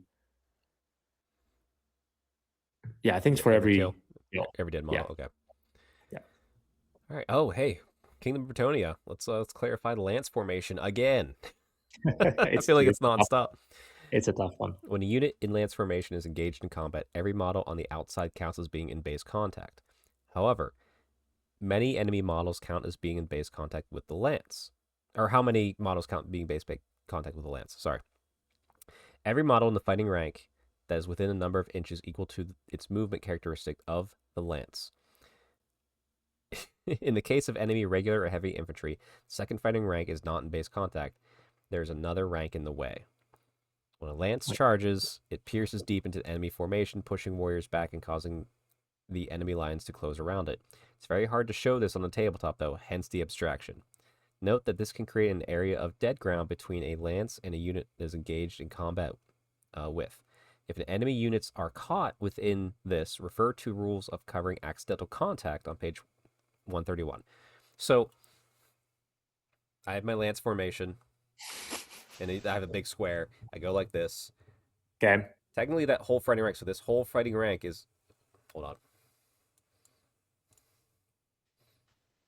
All right, now. Okay, so here's my square. Here's my lance formation. Boom, I Yep. go in. So this whole fighting rank of the first one is in contact with my lance. Okay. Makes sense. You're right. But see, like down here where my thumb is, Yeah, yeah, yeah. that's in fighting rank all the way out to here. So this is dead zone. So that's where you have to kind of work. So you can't really crush a lance formation like by surrounding it. Is kind of what this I think is like laying out. Do I need to get the templates? So it's so every model within the first fighting ring that is within a number of inches That's just like its normal attack. equal Yeah, to its movement characteristic of the lance. yeah. Okay. Whatever. I'll just let the freaking Britannia player explain it to me. That that that You, you, that's what you tell me how many attacks I get. Okay, thank you. that is the power move. Yes, sir. All All right. right. Can a unit with the finest warhorse's special rule reroll the dice when using Swift Stride? No, finest warhorse allows the unit to reroll its charge roll, but the d6 roll when using Swift Stride is not part of the charge roll. It is rolled to give a modifier to the result of the charge roll. So same as the warband. Warband allows you to roll a charge roll, but not the Swift Stride. I think that's something that just keep aware of because it's so easy to get lost in the moment of that. Yeah. Yeah, but Yeah, like because you add d6 to the charge distance, yeah, but it's not part of the roll. right. And then to be fair, if you have Swiss Stride, like man, that's a long charge if you're missing it. Yeah.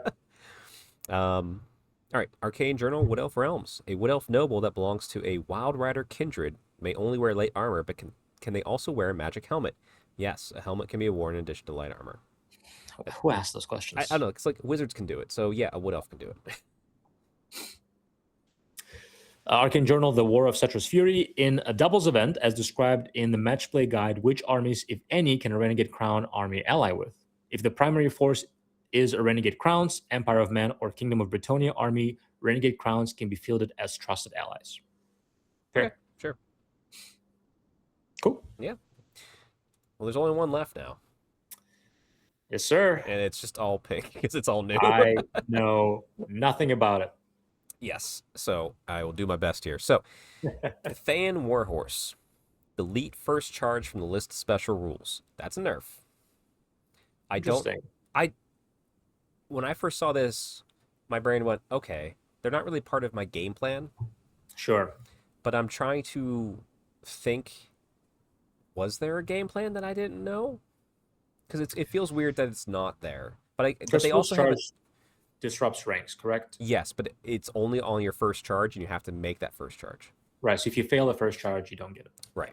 I'm just thinking that this is just, hey, those horses have a lot of rules already. Let's take one off them. Mm, mm. Okay. All right. So now for a big one. Yeah. Sky Lantern. Changed toughness characteristic to 4. It was up to 5. Now it's down to 4. Big change. We'll keep going real Big quick change. here. Commander. Delete the champion from the commander's profile. And then special rules, delete unbreakable, and then add flammable to the list of special rules. And then disengage. This is all hitting the balloon. Change the I thought rules. flammable only matters for regeneration. What does it do? If you have fire, it can do extra damage. The only thing it says is a model with a special rule cannot make a regeneration save against a wound caused by a flaming I attack. thought it did extra damage. I might be thinking 8th edition on that. Huh. I mean, you put the character in there, it's easy to get A regen. or I a see. ward. I usually put the ward on, but yeah. Yeah. So another reason not to give yourself regen. Yeah, give a ward. Yeah. Yeah. All right, so you have lower toughness. We've lost the champion, and we're no longer unbreakable, and we're flammable. Yeah. And then the disengage rules change. Should this model lose a round of combat and give ground, it may choose to fall back in good order instead. Enemy units can follow up as if this model had given ground, moving 2 inches directly towards it, but cannot pursue it. In addition, should it win a round of combat and choose to restrain or reform, this model may choose to fall back in good order rather than remaining where it is. So it I like still that. has it still has maneuverability. It can still escape. Yeah. It's good. It shouldn't be unbreakable. That's fine. Toughness kind of hurts, okay. but I get it. I mean, that's really, should the model lose a round of combat and give ground, choosing to fall back in good order is huge. Yeah. You can just like, hey, you can't catch me. I like that a lot. Well, That's it's great. still a risk. You might still get caught. No, enemy units can follow up and move 2 inches. Right, That's but it. if you roll 1 or 2 on your fallback in good order. Yeah, do you have Swift Stride? Oh, I don't know if that balloon has Swift Stride. Let me check. That's a good thought though. Yeah, I mean, I guess you still could roll 1-1. Every time I've ran my one balloon, it just gets destroyed immediately. I'm like, okay. But I like you can do a lot of fun things with it. Scouts. I do not see Swift Stride on it. Well, so you could roll like a 1 or a 2. Yeah, okay, fair enough. There's a risk. Yep. I think the flaming thing is the flammable thing is just there because it's funny. Yeah. Honestly. Yeah, and then hey, Sky Lantern bombs. That's still hitting the balloon here. Once per game. Didn't used to be once per game. Models equipped with Sky Lantern bombs may perform bombing run and attack a single enemy unit that's not engaged in combat. So everybody out there that had many balloons, you should have seen this coming. That's on you. I hope you had your fun. That's fine. But hey, Yeah. balloons cheap on eBay right now. I bet painted. They suck the paint, so yeah, snatch them up, everybody. Yeah.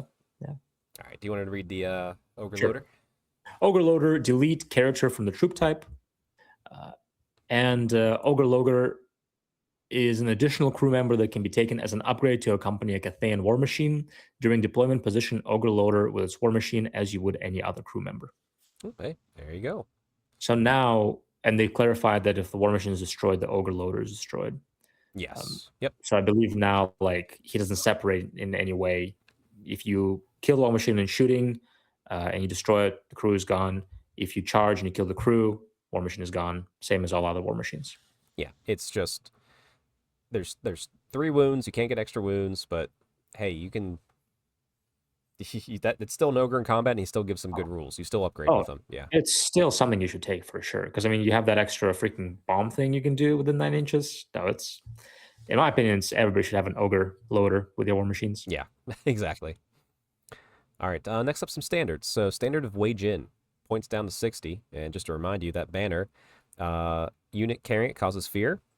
Enemy units within 12 of this banner, -1 to leadership when making fear, panic, or terror tests. So I think it's cheaper, obviously, because I think it was way too expensive before. Yeah, it's not game breaking, especially, I mean, certain armies almost are not impacted by it, right? Right. Yep. Also, fear is not a big deal because, like, as long as your unit size is bigger, who cares? Yeah, but if you get the thing that causes you can. There's an item that lets you cause terror and stuff. So like, Oh, it okay. could you could play. It's still there's still play in that banner. Sure. Um, all right, Icon of Heavenly Fury.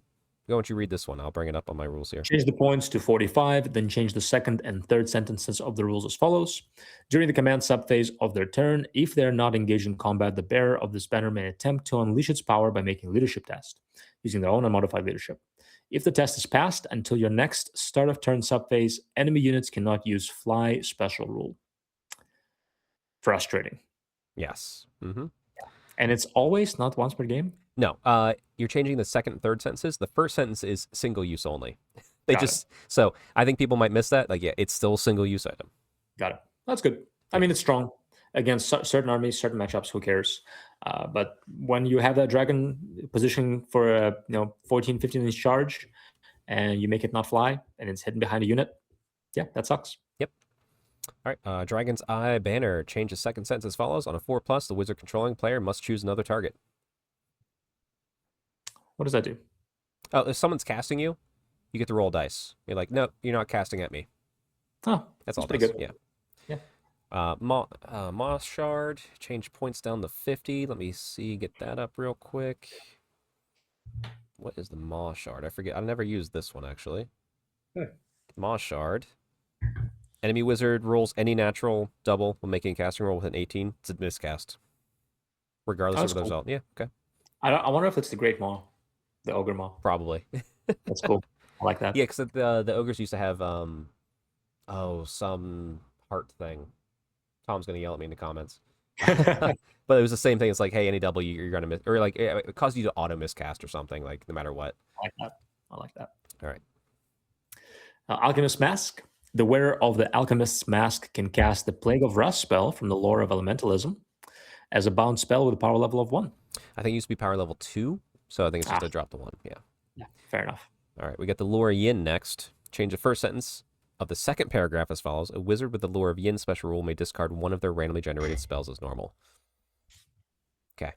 It's just clear. I think it's just bringing things in line with how magic works in general. Okay. Yeah. All right. Go do the next one. Cathan Lance changed the weapons note as follows. Models whose troop type is cavalry, monster, or chariot only. A Cathan Lance's strength and armor piercing modifiers apply only against enemy models the wielder charged that turn. So I think it just added monster and chariot, and I feel like this is just future proofing. Okay. I'm not saying that they have a chariot. I'm not saying that they are doing it like that, but Okay. maybe they will one day. Okay. Yeah, because why mention chariot? Yeah, exactly. They probably will have a chariot. I'd like to see a Cool. Cathay chariot. Yeah, it'd be pretty cool. All right, Dragon Fire bombs. After you. Sorry. You go. After you. Starting to finish it. Dragon fire bombs changed the strength characteristic to 3. I'm guessing there were 4. Probably. Yeah, I think there were 4. Yeah. Who has the dragon fire bombs? You can put them on the balloon, I believe. Wow, balloon is getting really nerfed. Yeah. The balloon could get them. Good thing you didn't get a second one. I listen. They're cool. They were so fun to build. After paying the first one, I will never paint another one of those. Yeah, fair enough. Fair enough. All right, Ring of Jet. This one hurts. Remove the asterisk. Because that's the one where you get to roll like the Lore of Necromancer, the Unquiet Spirits. So like the 3d6, Strength 2, Armor Bane types. Because like I would do it against you quite a bit. You're like every time like really. And I think they dropped it from power level 2 to power level 1. Okay, so it's still the same spell, just harder to cast. Well, I have to see. I can't recall if it was power level 2 or power level 1. The big thing is here, I can't take multiple of them. It used to be common. Yeah. No, that's good. That's good. No, it's terrible. It's yeah. No, against my army, especially with a bunch of toughness 3 stuff, phenomenal. The thing is too, it's like I'm trying to think. Like I would take maybe 2 at most in an army. Sure. So it's like okay, sure. I will live. I will figure it out. Not a big deal. No. All right, and then the Seal of Jingpo to 35, and I'm trying to find that. I don't know which item that is at all. Why can't I find it? Magic Web, probably like a special character has it, maybe. Oh, you know what? I bet it's a magic. Like yeah, arcane. It's arcane item. I was looking at a non-caster. It's There. 0 to 1 per model. If you wish, the bearer of the seal may discard 2 randomly generated spells and then choose one from the lower yin and Oh, yang. Okay, okay, so sure. okay. It's That's just not cheaper bad. to do that. That's fine. And I Yep. like that. It's fine. All right. Okay. I'll take this one. Arcane Journal Armies of Grand Cathay. Heavenly Beacon allows you to modify the roll by +1 or -1 when rolling to determine if ambushers arrive. Is this cumulative? In other words, is it +2 or -2 if I have 2 Sky Lanterns? No, it's not cumulative. You may apply a +1 or -1 modifier if you have 1 or more Sky Lanterns. That's a very underrated use of the lantern Hmm. to that ability for the ambushing. Yeah. I man, okay, good. You're definitely not bringing more than one balloon anymore. Maybe two if you Yeah. like them. Wow, they really nerfed them, huh? Yeah, the The balloon because it's was not. oppressive. It was a Yeah, problem. I So guess. it's going to I suffer the guess. sins for a while. I guess. Yeah. All right. Are the effects of the Grand Cannon's Thunder's impact special rule cumulative? In other words, if a unit is within range of 2 strike points, does it suffer -2 to its movement characteristic? No, not cumulative. So that's the cannons. Whenever it lands, you roll. I think it's a d6 or something like, or couple, or a couple dice, and within inches, you like lose swift stride and you lose movement. Yeah, I guess it's in the same way that a single source is almost never cumulative in this game, Yeah, exactly. right? So if there's like another thing you could do that, fine, but because it's the same source, you can't. Right. Eh, I get it. It still They're turns trying off to swift stride, so sure. yeah, fair. All right, and last one. Mastery of the elemental winds can only be used once per turn, but is this once per wizard or once per army? Once per army. What does that do? I'm trying to remember, actually. Hmm. Master of the elemental winds. Once per turn, a wizard. The special rule is within 6 inches of a friendly wizard. Oh, you can add +1 to your casting. So if there are two wizards next to each other, you can help. You can help cast. Once per army seems. Seems a little. I want to say it seems a little heavy-handed, but right now the only wizard we have is the Shigengen Lord, and Mm, even bringing two of those is kind of rough. But we're about to get the other wizards, yeah. and they're going to be cheaper. So maybe this is just to prevent possible shenanigans where you're just having a bunch of cheap wizards around to help buff casting. Hmm. That seems harsh. Well, no, it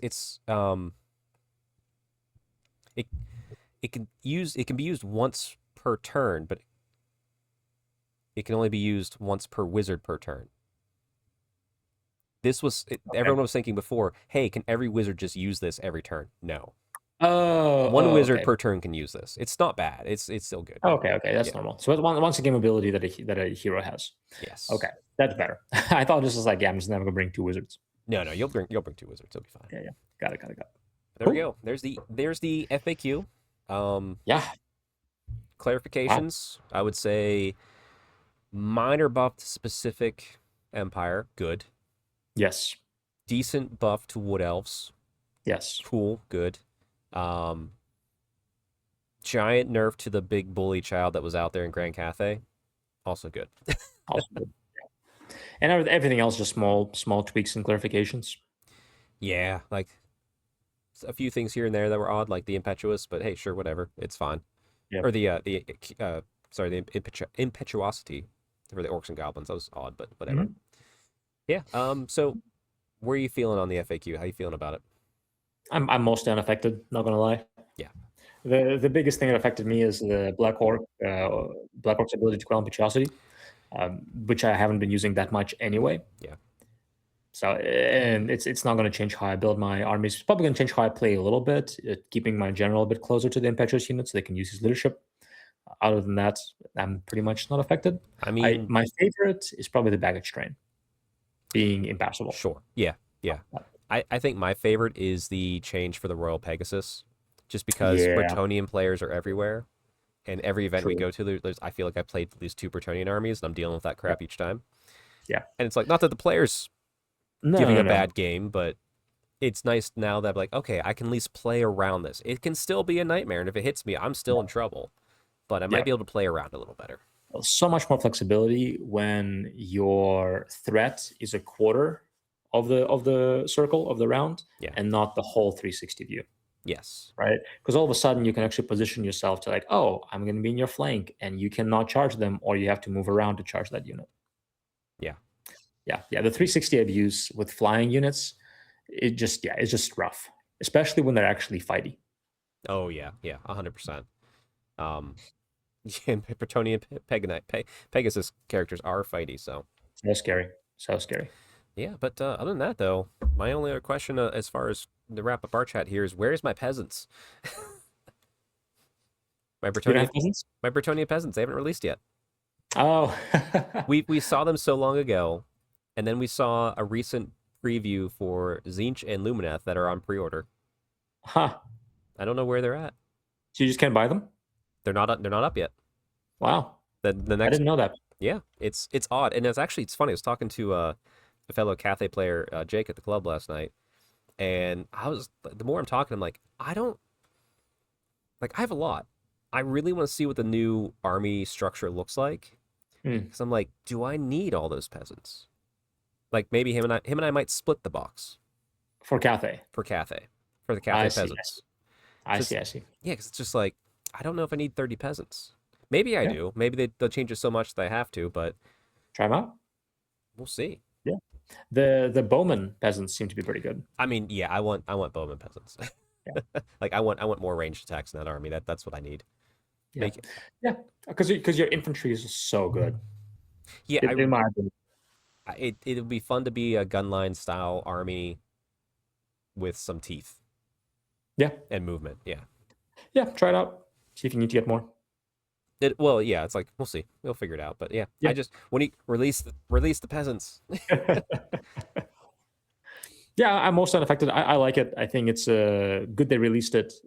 But unlike last FAQ, nothing is life changing. No, honestly, I think the only thing we could actually the one thing we can say here, we both have this army. They didn't touch a single high elf thing. High elves are still perfect. Yeah. Yeah. Yeah, they're good. Right? Yeah, perfect. Okay. Yeah. Next FAQ, update all the legacy armies. Yes. Yes. Give us back. Want. Yeah, please. Come on. All right. Well, everybody, stay tuned. I've milked Alex's time for this evening long enough, but we'll let him go, and then I'll get on with Neil. I'll talk about my hobby, and we'll catch up with him. He went to an Age of Sigmar event, and we're gonna learn all about how it went. Yeah. Fun. Awesome. We will catch you. Well, I'll catch you guys here in like 10 seconds. Alex, see you next week. See you guys. Bye.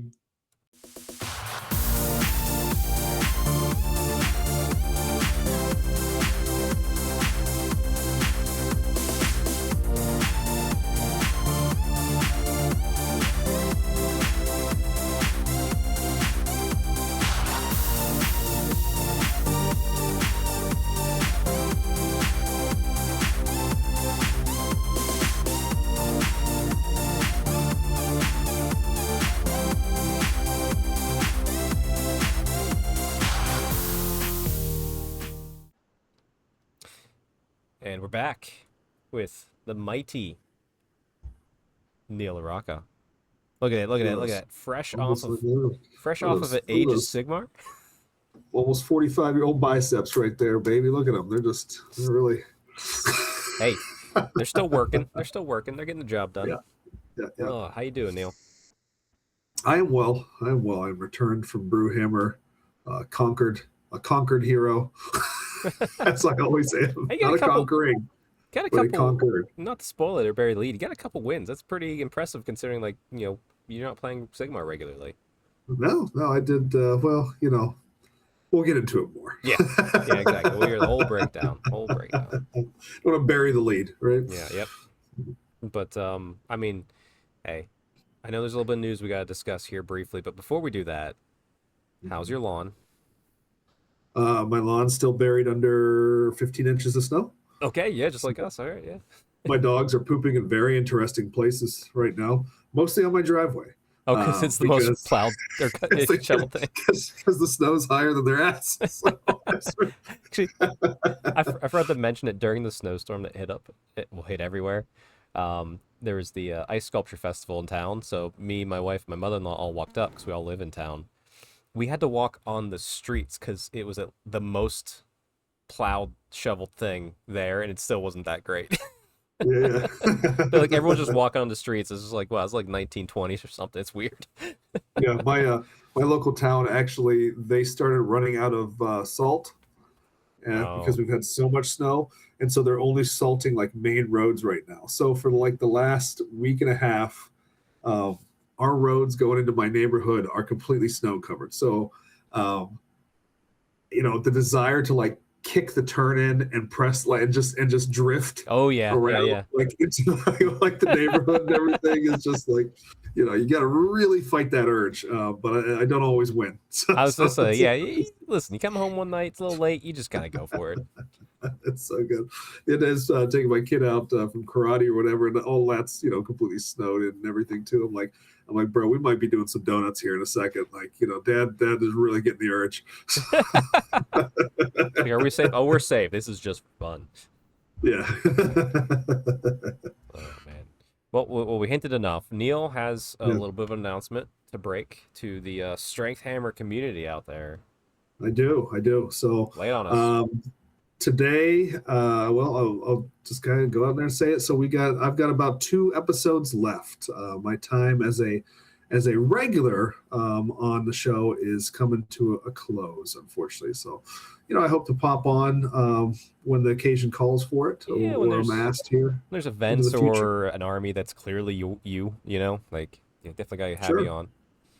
Yeah, and then I will be on the. Well, I don't even know if it's been announced yet that we're doing It's Tale of Four Warlords again, but yeah, it's been announced, but it keeps getting pushed back, and everyone's probably assuming that it's not happening. It's happening unless I just right. get really yeah, because like everyone gave me all their stuff already. It's great. It's remarkable.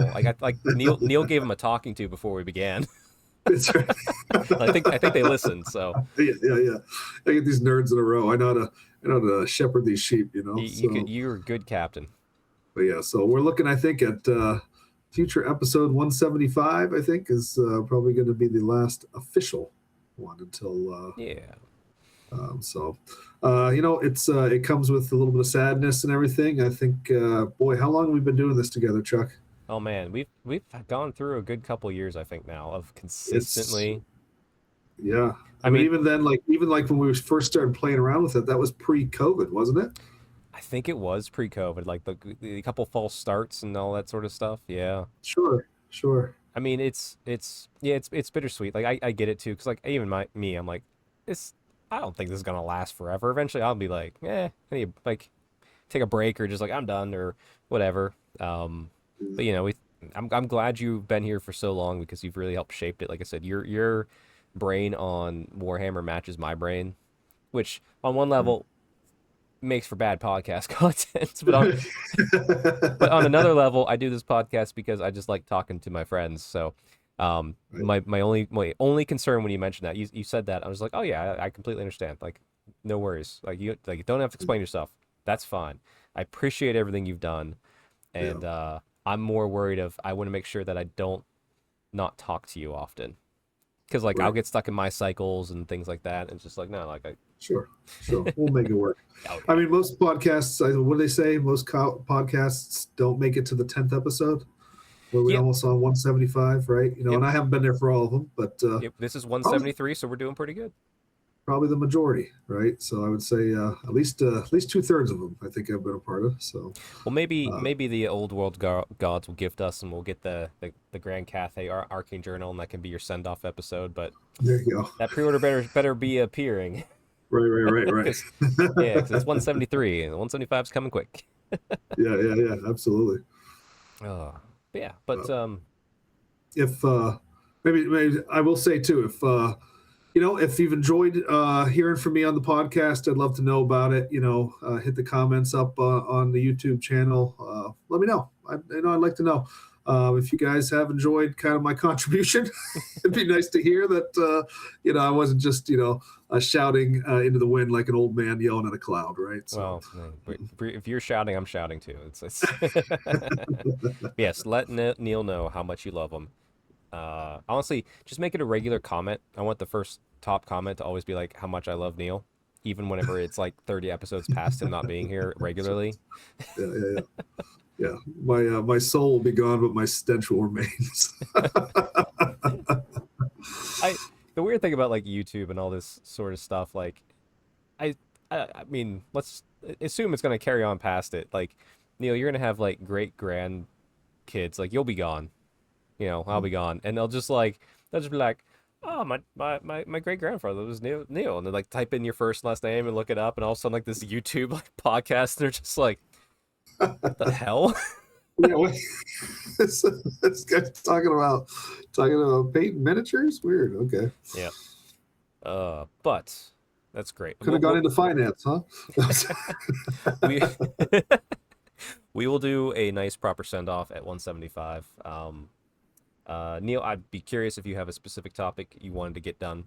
So let me know later outside of that if you have an idea Sure. of a topic we can do.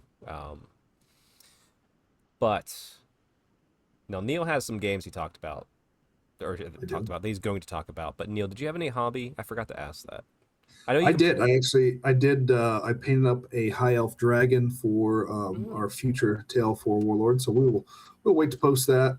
But that got done over the course of 2 or 3 days. Okay.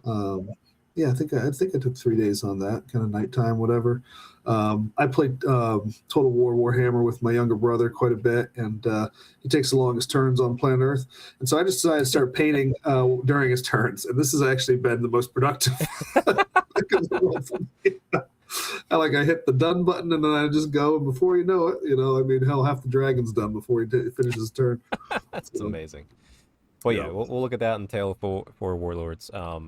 I had some hobby done before my travel, so let me bring that up right now. Boom, there you go. So, this is a very, very classic Cauldron of Blood. Neil, you'd recognize this one specifically. It's the same model that with the Brick and Shame was a part of. Yeah, oh yeah. So I found the cauldron itself on eBay for like $20. Like, I think it's missing one set of candles, but who cares? And I had so many extra of the metal command squad, like the Hag Queen and like the Sure. yeah, whatever, the guards. So I had it, put it together, painted it up, nice, put it on the 60 by 100 base, and put it with my Dark Elf army because it was fun. I was like, that's nice. Well, there's your 60 by 100, so that thing can work as a baggage train. Oh, that's right. It is 60 by 100. You're right. Well, if I don't want to use that one as a baggage train, I can use this second one, which is the very first original one that I also bought off eBay for like, I think this one was 40 because it was sealed. Nice. It was unopened. And there's part of me that's just like, should I like the video game retro side of me is just like, don't open it if it's sealed and classic, like just leave it. It's awesome. And I'm just like, nah, to me a model, you gotta open and play with it, Yeah. So put it together, painted it up. Once again, it's probably a better baggage train than the other one. It's actually on wheels. It's on wheels, yeah.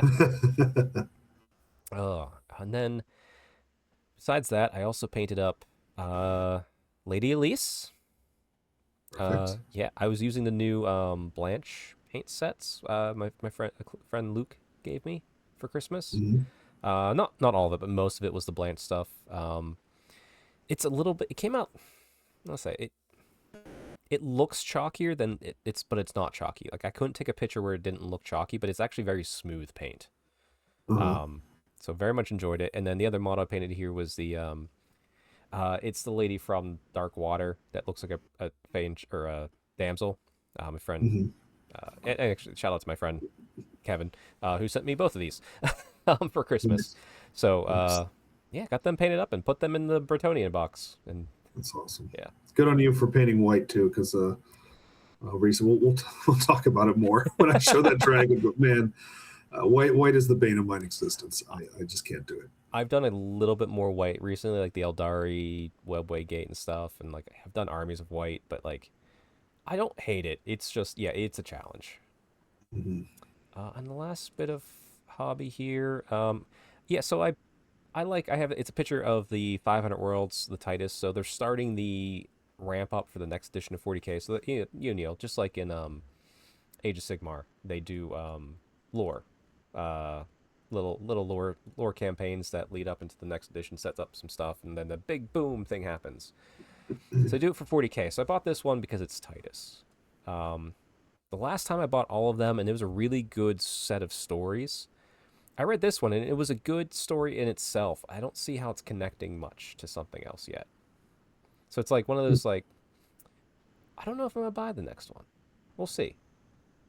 Like, I like it for the lore. Everything else in this whole thing was like, yeah, it was very well done, but I'm like, I'm not using it. I'm not doing a campaign. I don't really play the game. I just like the stories. Sure. But yeah. hey, yeah, I don't know. At first, I got it. I'm like, oh, maybe I'll do like a 40K review and get someone on that like wants to talk about that. But I'm like, eh, Mhm. I don't know. I don't know if I could be interested in a podcast of recording it with myself, talking about that one. But go watch Arbiter Ian. He does lore recaps. He'll do a better job than I ever will. But other than that, I'll save what I'm working on next for next time. It's behind me. It's built, but I gotta prime it still. But we need to talk about Brewhammer. Neil? One, I have to say, seeing your ramp up and seeing you do the games of Sigmar, I now have a game scheduled of Sigmar at the club. Not next week, the week after, against Nice. clubmate Luke. Because I want to get at least one game of Sigmar in every 3 months. And seeing you guys play, I'm like, I want to play some Sigmar. Actually, from what I hear, as far as the meta goes, Daughters of Cain doing fairly well at the moment, but did not see a single Daughters of Cain army at Brewhammer. That's a shame. No, not a one. Not a one. So they were not part of that meta anyway. Yeah. So you'll have to let me know how they do. So I'll probably not run the good list, but I'll have fun with it.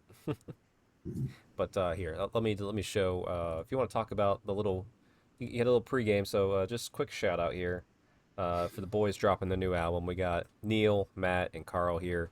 That was you guys. You did a practice game. Is this at an Airbnb or someone's house? it's essentially an Airbnb. It's a free Airbnb. Oh. So I was recently on vacation. My mother-in-law snowbirds down to Florida. Yeah. And so she very kindly allowed us to utilize her house, which is about 30 to 40 minutes outside of Columbus. We'll say 30, but by the time you get to Brewhammer, it's probably close to 45. So we're staying a little bit off event, but hey, we got free lodgings for the weekend. Can't complain about that. Yeah. A really nice house. So yeah, so it was really nice. We all got in there a little bit early. And Matt brought a table. We set that table up, and I brought some terrain and everything so we could get a few practice games in. On the TV, you can't see it in this picture, but there's a TV off in the corner. I had my army. We found my army that was playing in some battle reports. Okay. So I watched that just to make sure that the rules that I was using were matching up with the way these people were playing as well. Yeah, so I think I played Matt in a game. I beat Matt's Fire Slayers, and then Matt played Carl, and Matt beat Carl's Cities of Sigmar. Right, and you were running the 5 Bloodthirster list? 5 Bloodthirster list, which, by the way, like I play Khorne, and so the reason why, and I was trying to tell people this entire tournament, because you accidentally you chose something because you liked it, and it's happened to have become the meta right when I chose something because I thought it would just be easy to know 3 War Scrolls, 4 War Scrolls, whatever it was. Yeah. For an event, because I don't play Age of Sigmar much, and it turns out that that's actually a meta list. Who would have known, right?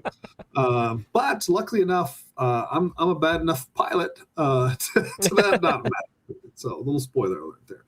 So as any of you followers of the podcast know, as we've done these tournament reports and everything, my average event is a 2 and 3. Maybe if I really play out of my mind, there might be a 3 and 2 that I can reach. But there's generally a very a recipe to get to 3 and 2 for me, and that is win game 1, lose game 2, lose game 3, and then win the 2 on Sunday. Right. Yeah. If I want to get to 3 and 2.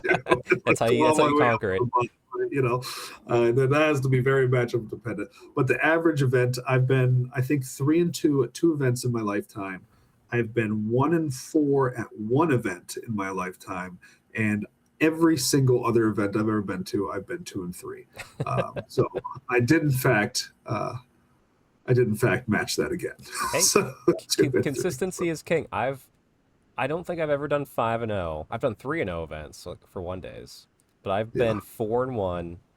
Or no, did I do? No, I did 5-0 once. Whenever I got best order, I just avoided the people that could have crushed me. Yeah.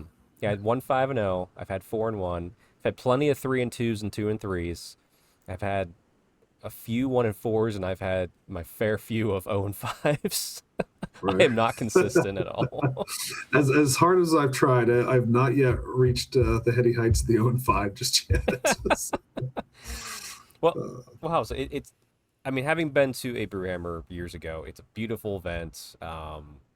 Olentangy River Brewing Company, the bar there, craft beer, great venue, super nice facility. Sometimes craft cold. beer and coffee as well. So coffee bar as well. That's true. But yeah, like what was your overall? How was this this event? It was another great event. And it was there are just a few things about Age of Sigmar 4 that you guys have heard me talk about before, but I want to reiterate them again because this is a grand tournament event, and this is now the second, I believe 4th edition, because it was 4th edition last year as well. So second 4th edition tournament I've been to. So literally it was the last one I was Brewhammer last year. Oh, yeah. But one of the glaring things is, and this has kind of been one of my critiques of Age of Sigmar 4, is that Brewhammer is traditionally kind of like a hobby first, and they'd like it to be more of a laid back kind of thing because it's for charity and is match play and everything like that, right? Yeah. So they do have a lot of extra terrain on the board. Now we have a GHB that explains exactly how terrain is supposed to be set up. Right. You're supposed to have this here, these two things are this, right? But Brewhammer doesn't want to do that. Brewhammer wants to put out an interesting looking board for you to play around. And they prefer that you don't move the terrain much. They always say the most minimal amount as possible, to get things set up for the game and whatever. Now, I would imagine that most people move the terrain more than the minimal amount, right? Because I think everybody's trying to play that very match play centric game in a grand tournament, which I can understand that. Yeah. Right. But again, it's not really the mission statement. Right. So, but it's very hard to do in Age of Sigmar 4 is to break away from that very concrete way of playing, which, as you know, in former versions of Age of Sigmar, was my favorite thing to do, right? Yeah, is to kind of break away from that. Yeah, this is the hardest edition to do it with. Yeah, that we've had. Yeah. So yeah, right. So, so as far as critiques about the event and everything, it's really not any issue with the event itself, but maybe just more of how the current edition plays into the event, right? Sure.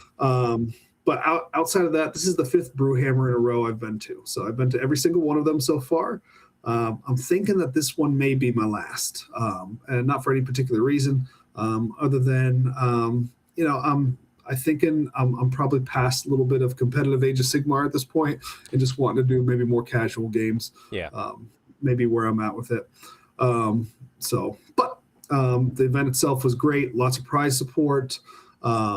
Good charity. I think it was autism awareness this year. Oh, nice. I'm not exactly sure of what the exact charity was, but it was for centered around autism.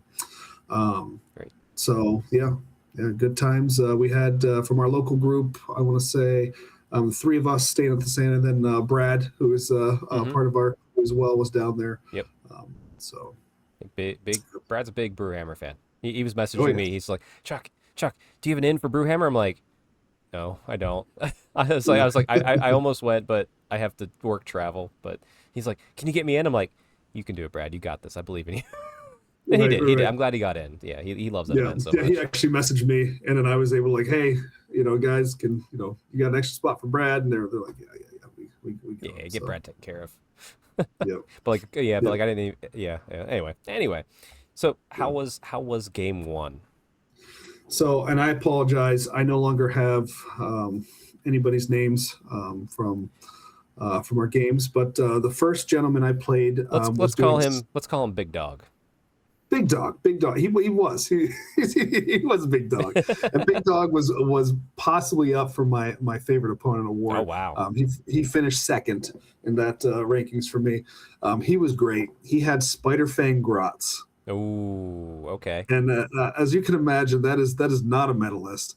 He was running Kragnos, but Kragnos was it was like a terrain piece with an Arachnarok spider with almost like an ogre coming out of like the body of the Okay, so spider. custom themed. Okay, I So like it. Yeah. custom themed, webbing all over everything, just very well. You could tell he took a long time and a lot of care in hobbying that army. So I had a good dude. We had a excuse me, a fun time playing the game and everything. Game one or turn one, he moves up, charges Kragnos, a bunch of stuff like tries to get 3d6 charges off. Kragnos does get in, but he gets into my bloodthirster who has the whip, Yep. and he makes that one have to pile in and attack him. You have to pile in towards him. You don't necessarily have to attack him, but Right, you yeah. have to pile in towards him, right?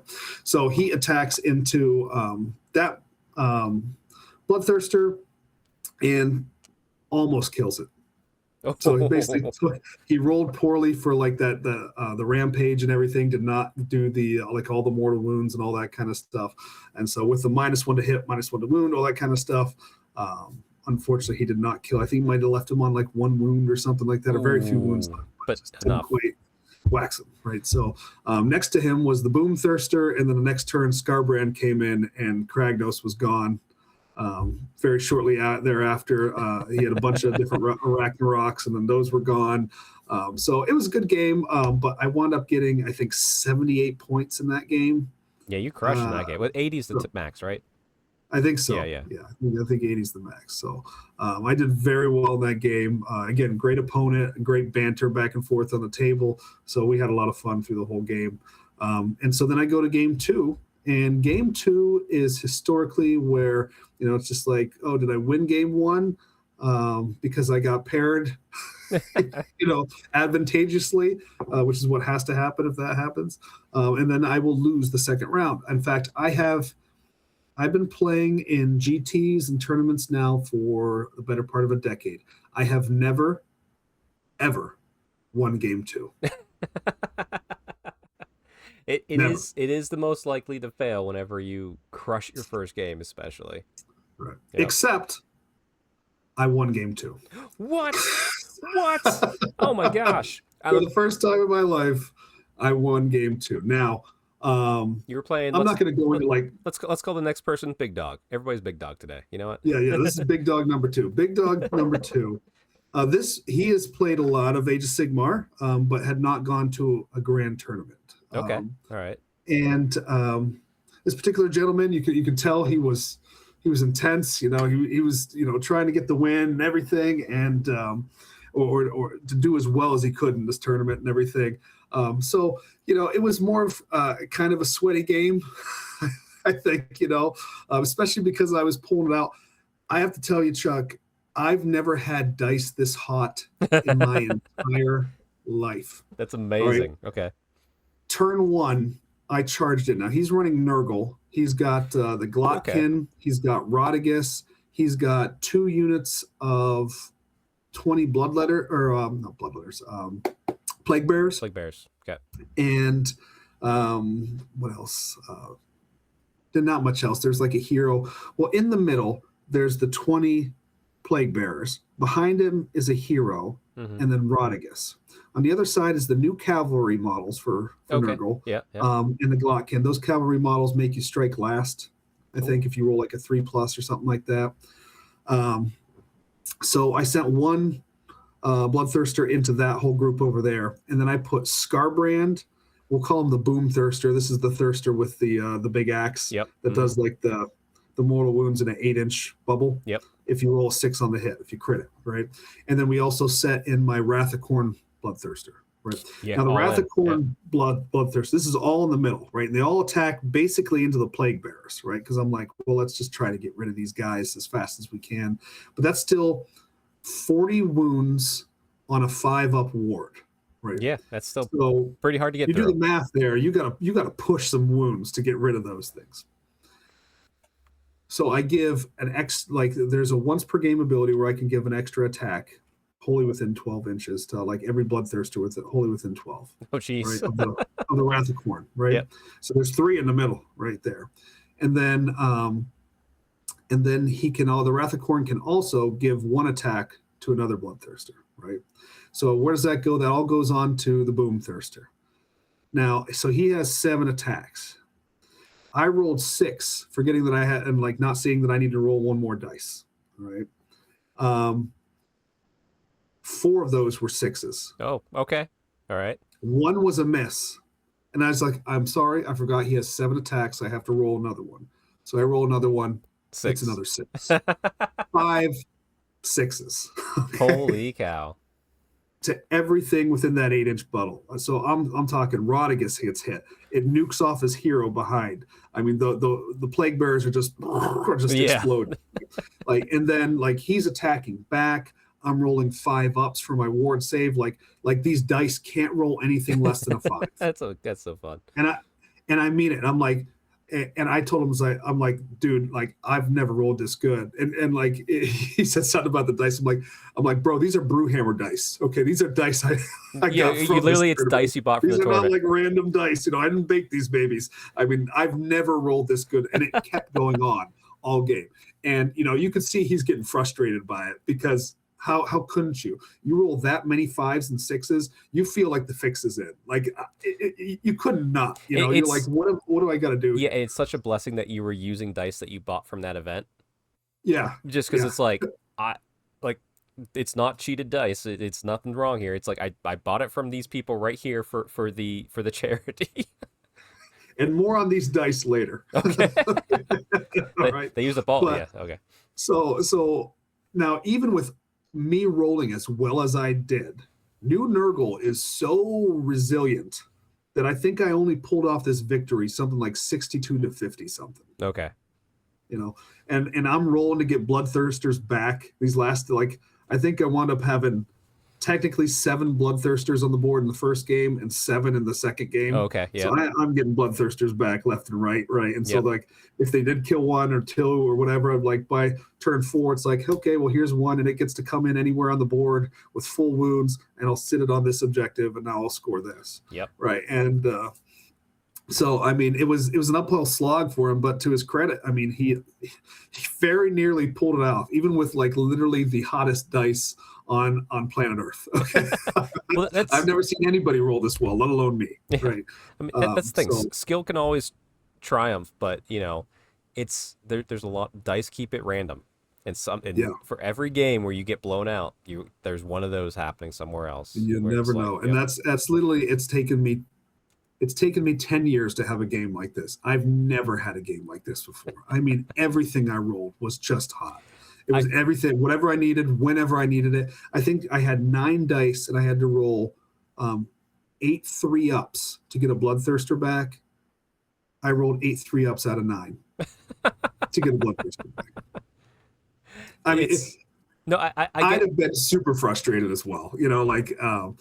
I get it. One of my games where that's happened was I was playing you, is when you had your Nurgle and I had Kraith.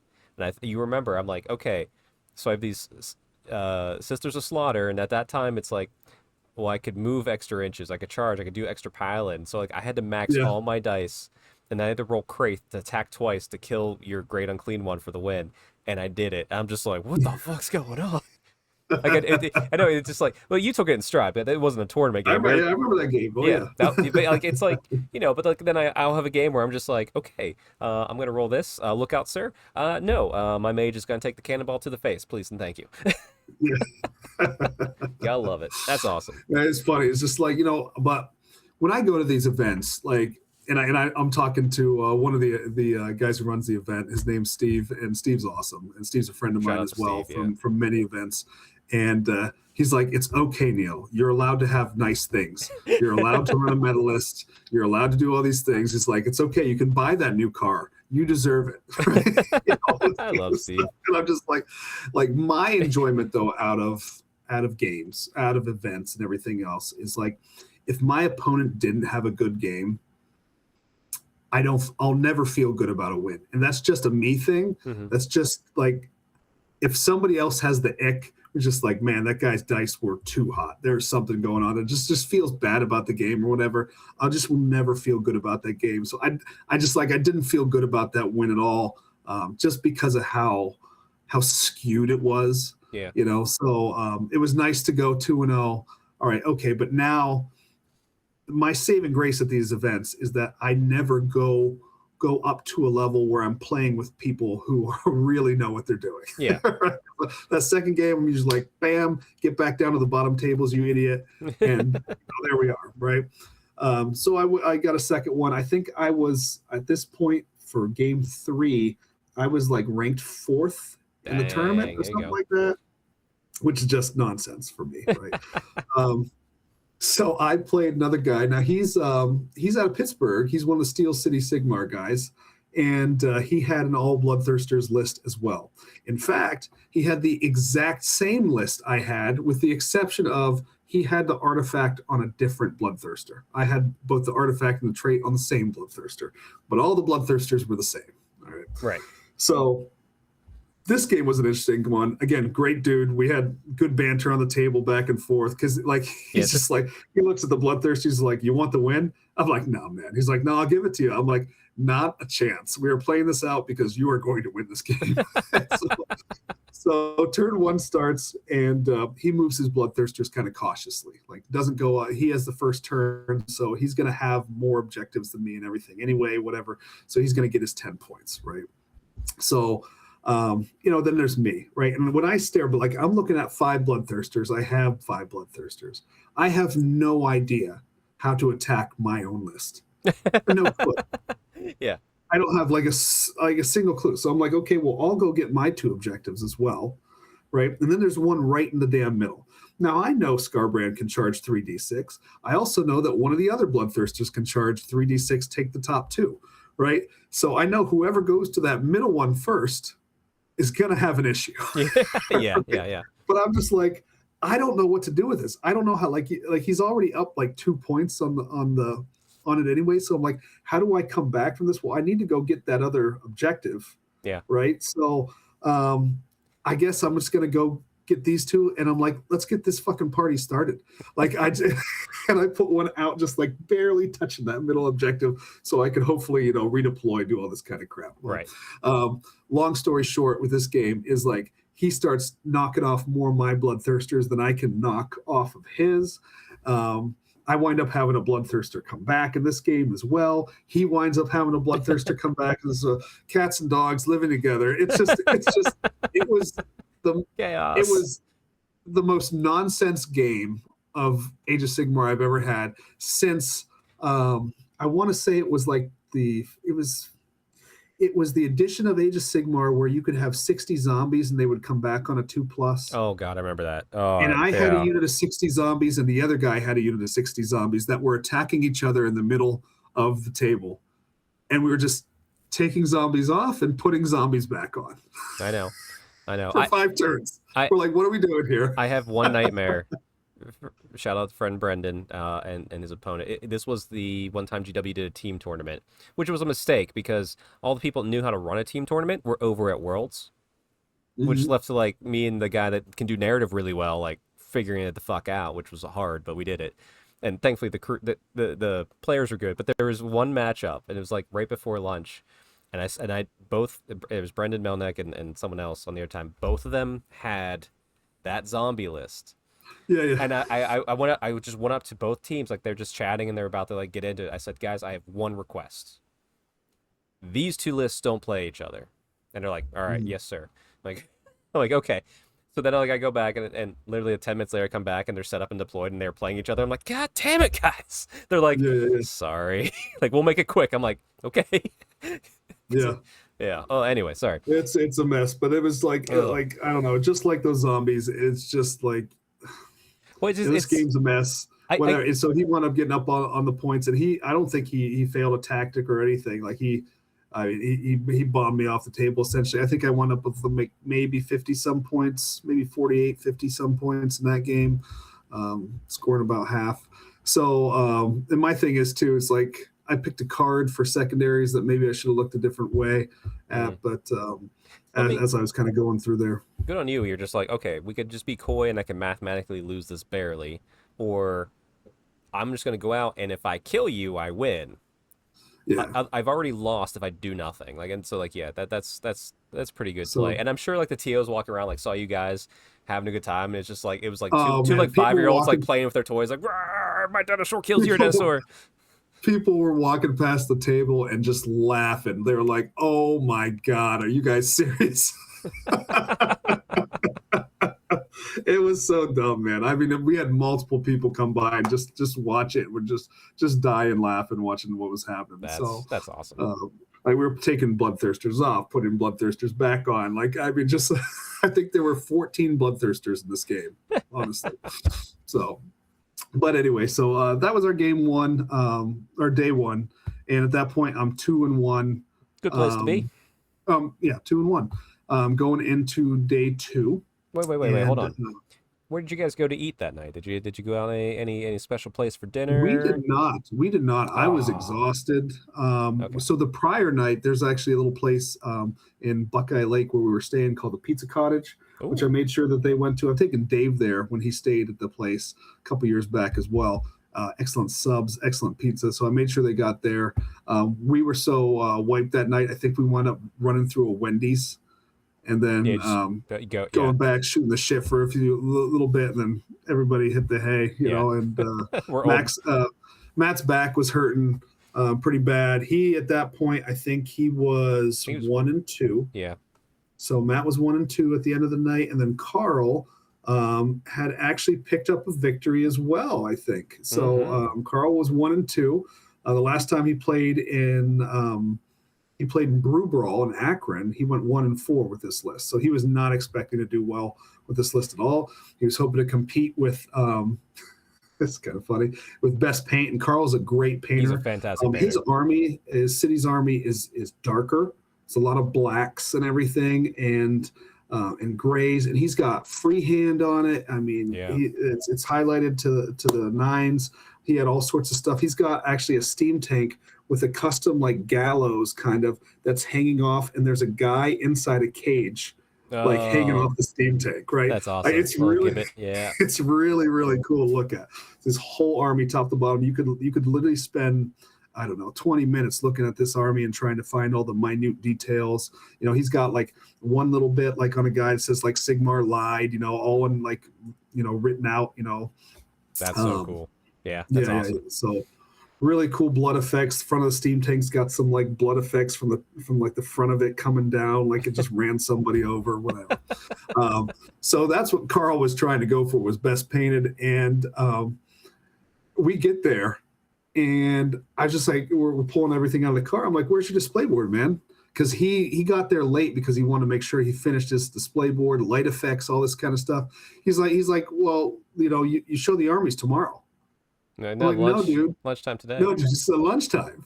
Lunchtime. It's always that way. He's like, no, man. It's like the Brew Brawl was on the second day. I'm like, it is always the first day, you idiot. Because that's where there's time. He just left it in the house. He didn't bring it at all after like taking all that extra time to do the display board and everything and making sure it was a different color so that army would pop off the display board because of all the dark colors and everything. Yeah, because lighting's never always. I mean, there's good lighting at Warhammer, but yeah, still. Oh, that hurts.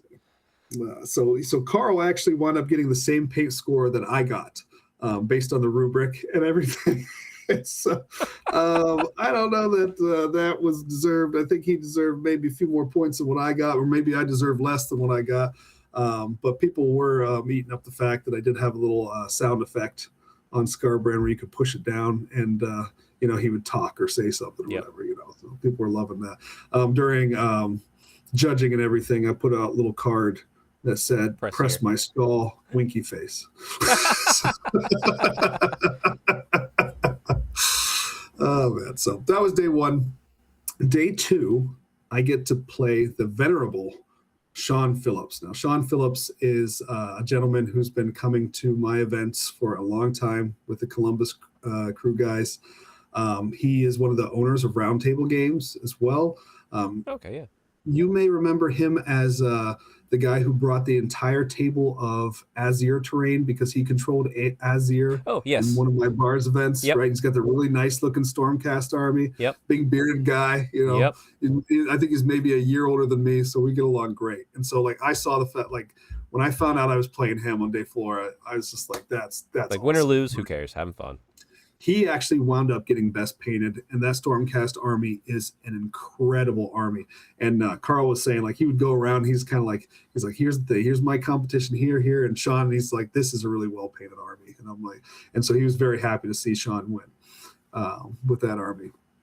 But that game was pretty well back and forth. He had like a lot of Stormcast hijinks with like First Strike and everything. Right. He's got this group of annihilators that have done like 48 wounds to something. These things never fail to charge in and just wipe out whatever they touch. Right. He charged into a Bloodthirster. Okay, here's my Brewhammer dice again. Right. Okay. 5-up ward save. He didn't even bracket the Bloodthirster with that entire unit of annihilators. Now he rolled kind of crappy too. Yeah, but he helped your cause. At the same time, there was a lot of attacks coming through there. It should have melted him. Didn't even bracket him. He got him 9 wounds, and it takes 10 to bracket him. And so I did some moral victories in this one. I wound up killing Bastion. I wound up killing that unit of annihilators. But there's just so much teleporting stuff, and unfortunately, my Boom Thirster didn't roll very well. I went up Scarbrand completely whiffs. He takes out 8 out of 10 Liberators. There's only 2 left. They both have the Grand Hammers, right? Whatever. And the next round, like he's got one of my little objectives, like you have to give like your opponent picks 3 units or whatever, and if you kill that unit, you get your objective. Right. So I'm like, okay, round 2 of Scarbrand attacking. He just took out 8 of these things. 2 is surely no problem, and leaves 1 alive. And so then they kill Scarbrand. He goes running off. And this was the start of me not being able to roll to bring Bloodthirsters back on. Gotcha. Can you bring back Scarbrand? Oh yeah. Okay, you can. Okay, all right. Just has to be a Bloodthirster that died. Okay. And then you target that one, bring it back on. Gotcha. So. Okay, that's cool. Yeah. That's fun. But it's hard to compete with Stormcast's like movement game. Like right. Yeah, like you're fast, but like you're not survivable like they are. They're survivable and have punching. So. Well, there was some poor play on my end too. Like when I charged in my guy with the we called him the slot machine too. So the Boom Thirster was also called the slot machine because you just roll those dice looking for those 6s. Yeah. Jackpot. Bing, bing, bing, bing, bing, right? And off they go. And so he actually hit pretty well. He winds up getting 3 6s in this game. And but because of my positioning, if I had him slid over just 2 more inches like an idiot, I could have got the Celestin Prime as well with these mortal wounds, and that might have been enough to actually take him off. But I wound up doing like not enough wounds to kill him, and then he would just come and just off, take that Bloodthirster, right? Yep. So I lose that game. So now we're 2-2. And now I have to play another Nurgle opponent. Another really nice guy. I wish I knew his name. I always forget names. I'm big dog. Terrible. But he's also a Steel City Sigmar guy. Oh, okay. Longer hair. Really long hair. Seth. Yeah. There we go. Was the other one Ben that you played earlier? No. Okay. It wasn't Ben. Another one. Okay. I just don't think so. No. I don't think so. Okay, anyway, it's fine. Steel City, shout out to Steel City Sigmar, great crew. Yeah. They were there strong for sure. But he had a Nurgle list as well. This game didn't. This was, how there's always a regression to the mean, and just to prove that these dice were not cooked. Whatever happened in that second game was the exact opposite. I may have had, and he's watching. He's just like, man, I'm sorry, man. Like I couldn't succeed in any rolls. I try this, completely flub a bloodthirst, like a fully, like kitted up, ready to go, all out attack bloodthirster. Whiff, right? Yep. Whiff City, and the damage that I would get through, he would just 5 up and just soak with his Nurgle army. I mean, he beat the hell out of my list. It wasn't. He goes at the end. He's just like, "Well, that was a game." He's like, I wish you could have rolled a little bit better because I feel sorry for you, man. I'm like, nah, it's fine. We were done so quick. The dice were so bad. He ran me off the table in about an hour. That was a 2-2 game. So it's not like I was playing somebody who was, normally 4-0'd or something, right? Yeah. Yep. I mean, he beat the living hell out of me. And so at that point, I'm like, I got to get back to the house. I give Carl my extra ticket or whatever for the raffle.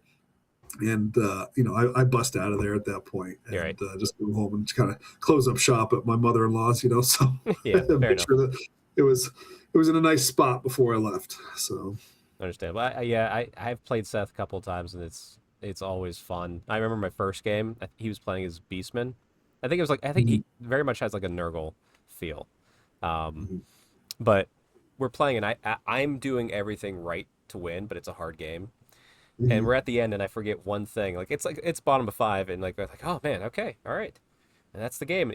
And he's just sitting there. He's like, "Did you want to move these Canary onto this objective so you win the game?" I'm like, "I would like to, yes." Like, because I was like so lost in the moment of just like, but like, yeah. But what a But good guy. That speaks to like how good of a guy that dude was. I mean, it was a great game, and I really enjoyed playing him and everything, just because of, how he is on a tabletop.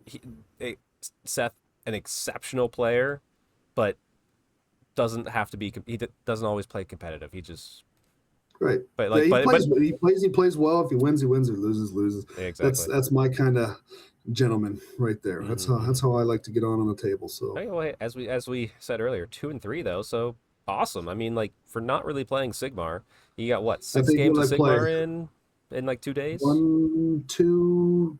I played 3 games of Sigmar. 4 prep games prior to the event. There you go.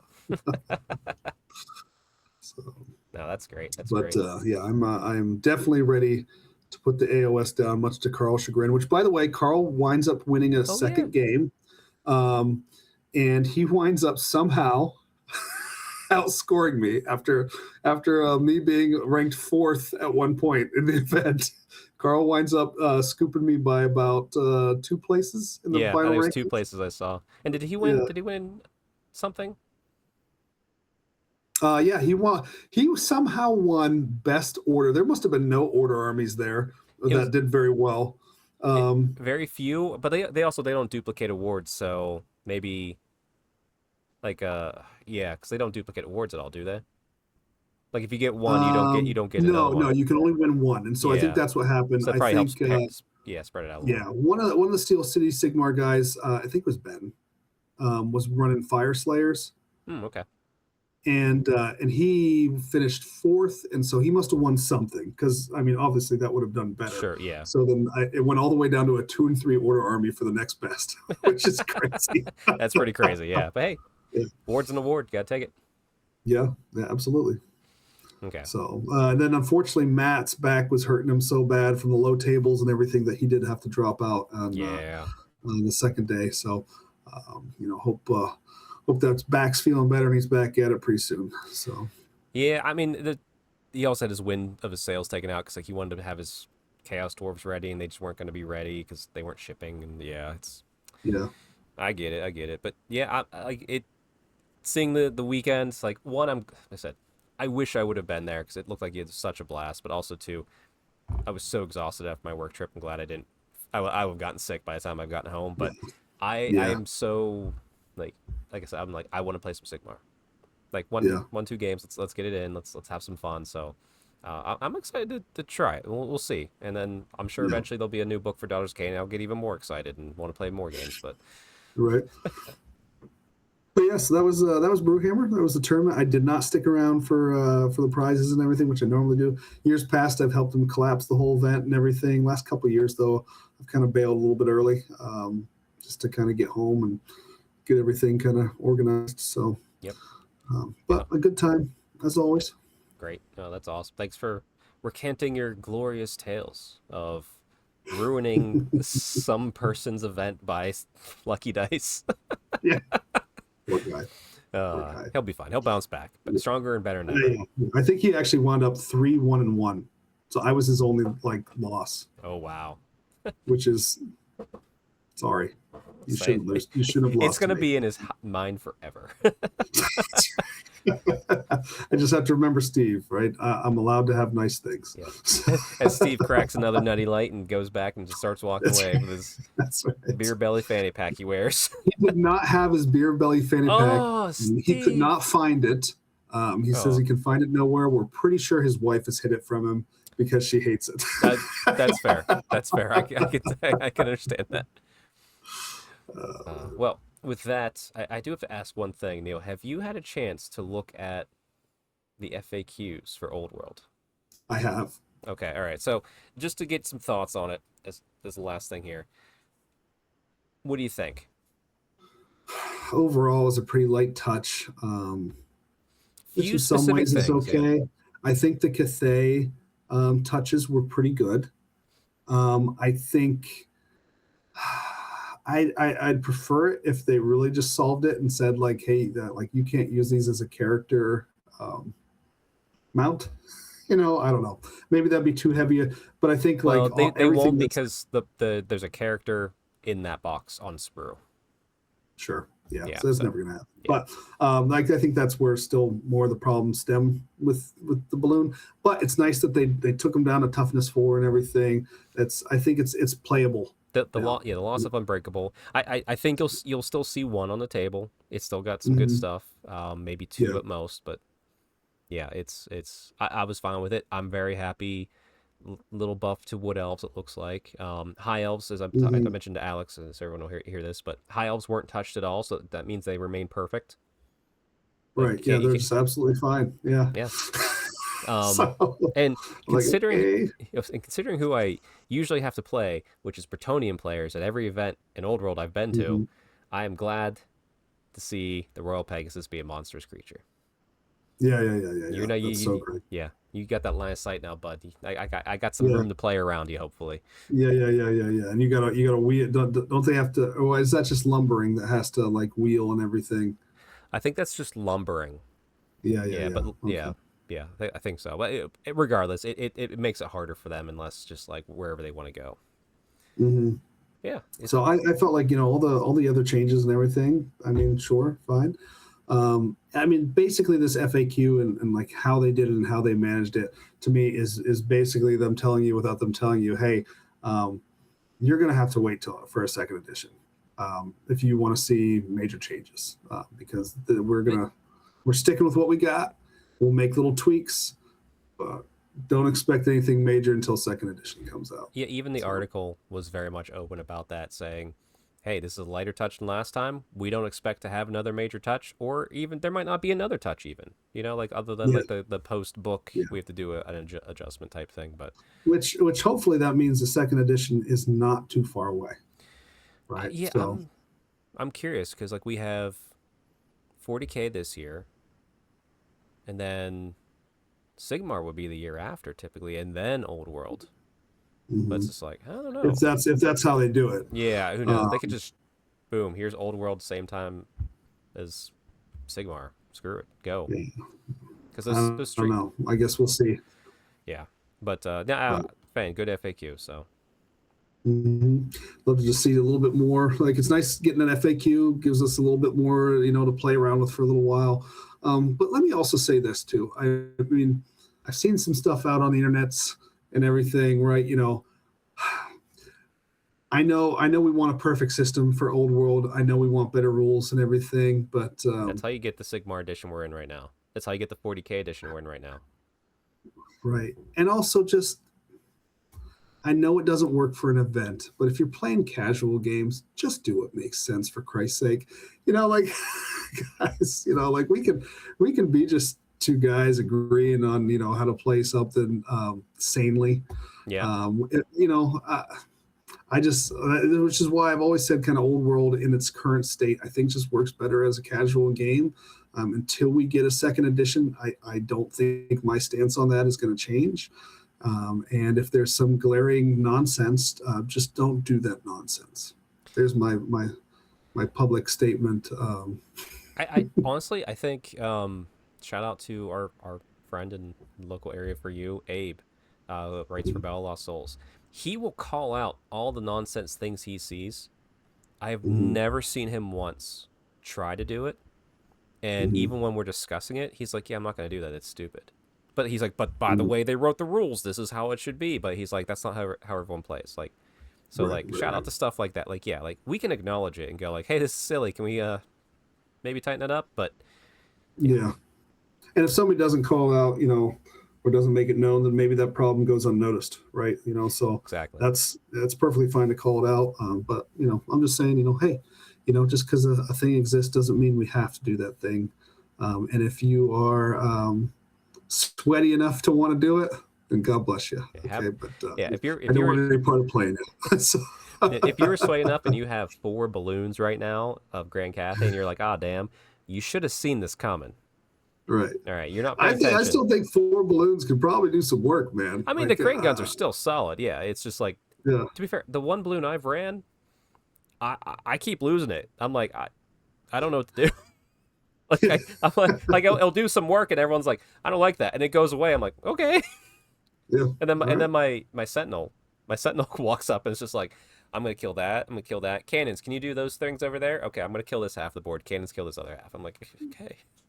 There it is. Yeah. I love the ogre loader fix. Finally we have.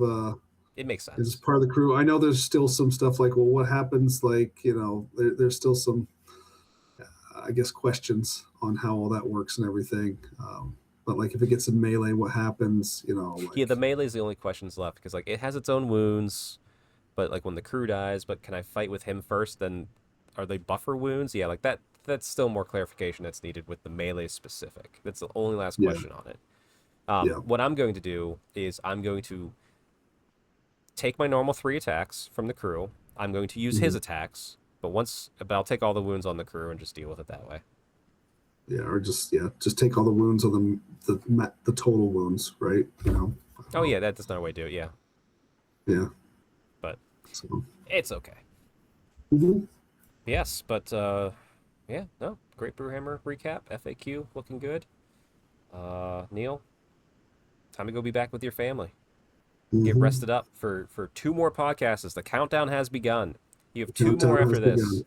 174 up next. I'll just be lurking around the edges. You guys won't be like a bad case of herpes. I'll be back every once in a while. What I'll do randomly is like if I'm on, I'll just drop you the link without telling. Like if I'm talking to Alex, I just drop you the link and maybe just peer for like 5 seconds. Like what's up, and you'd leave.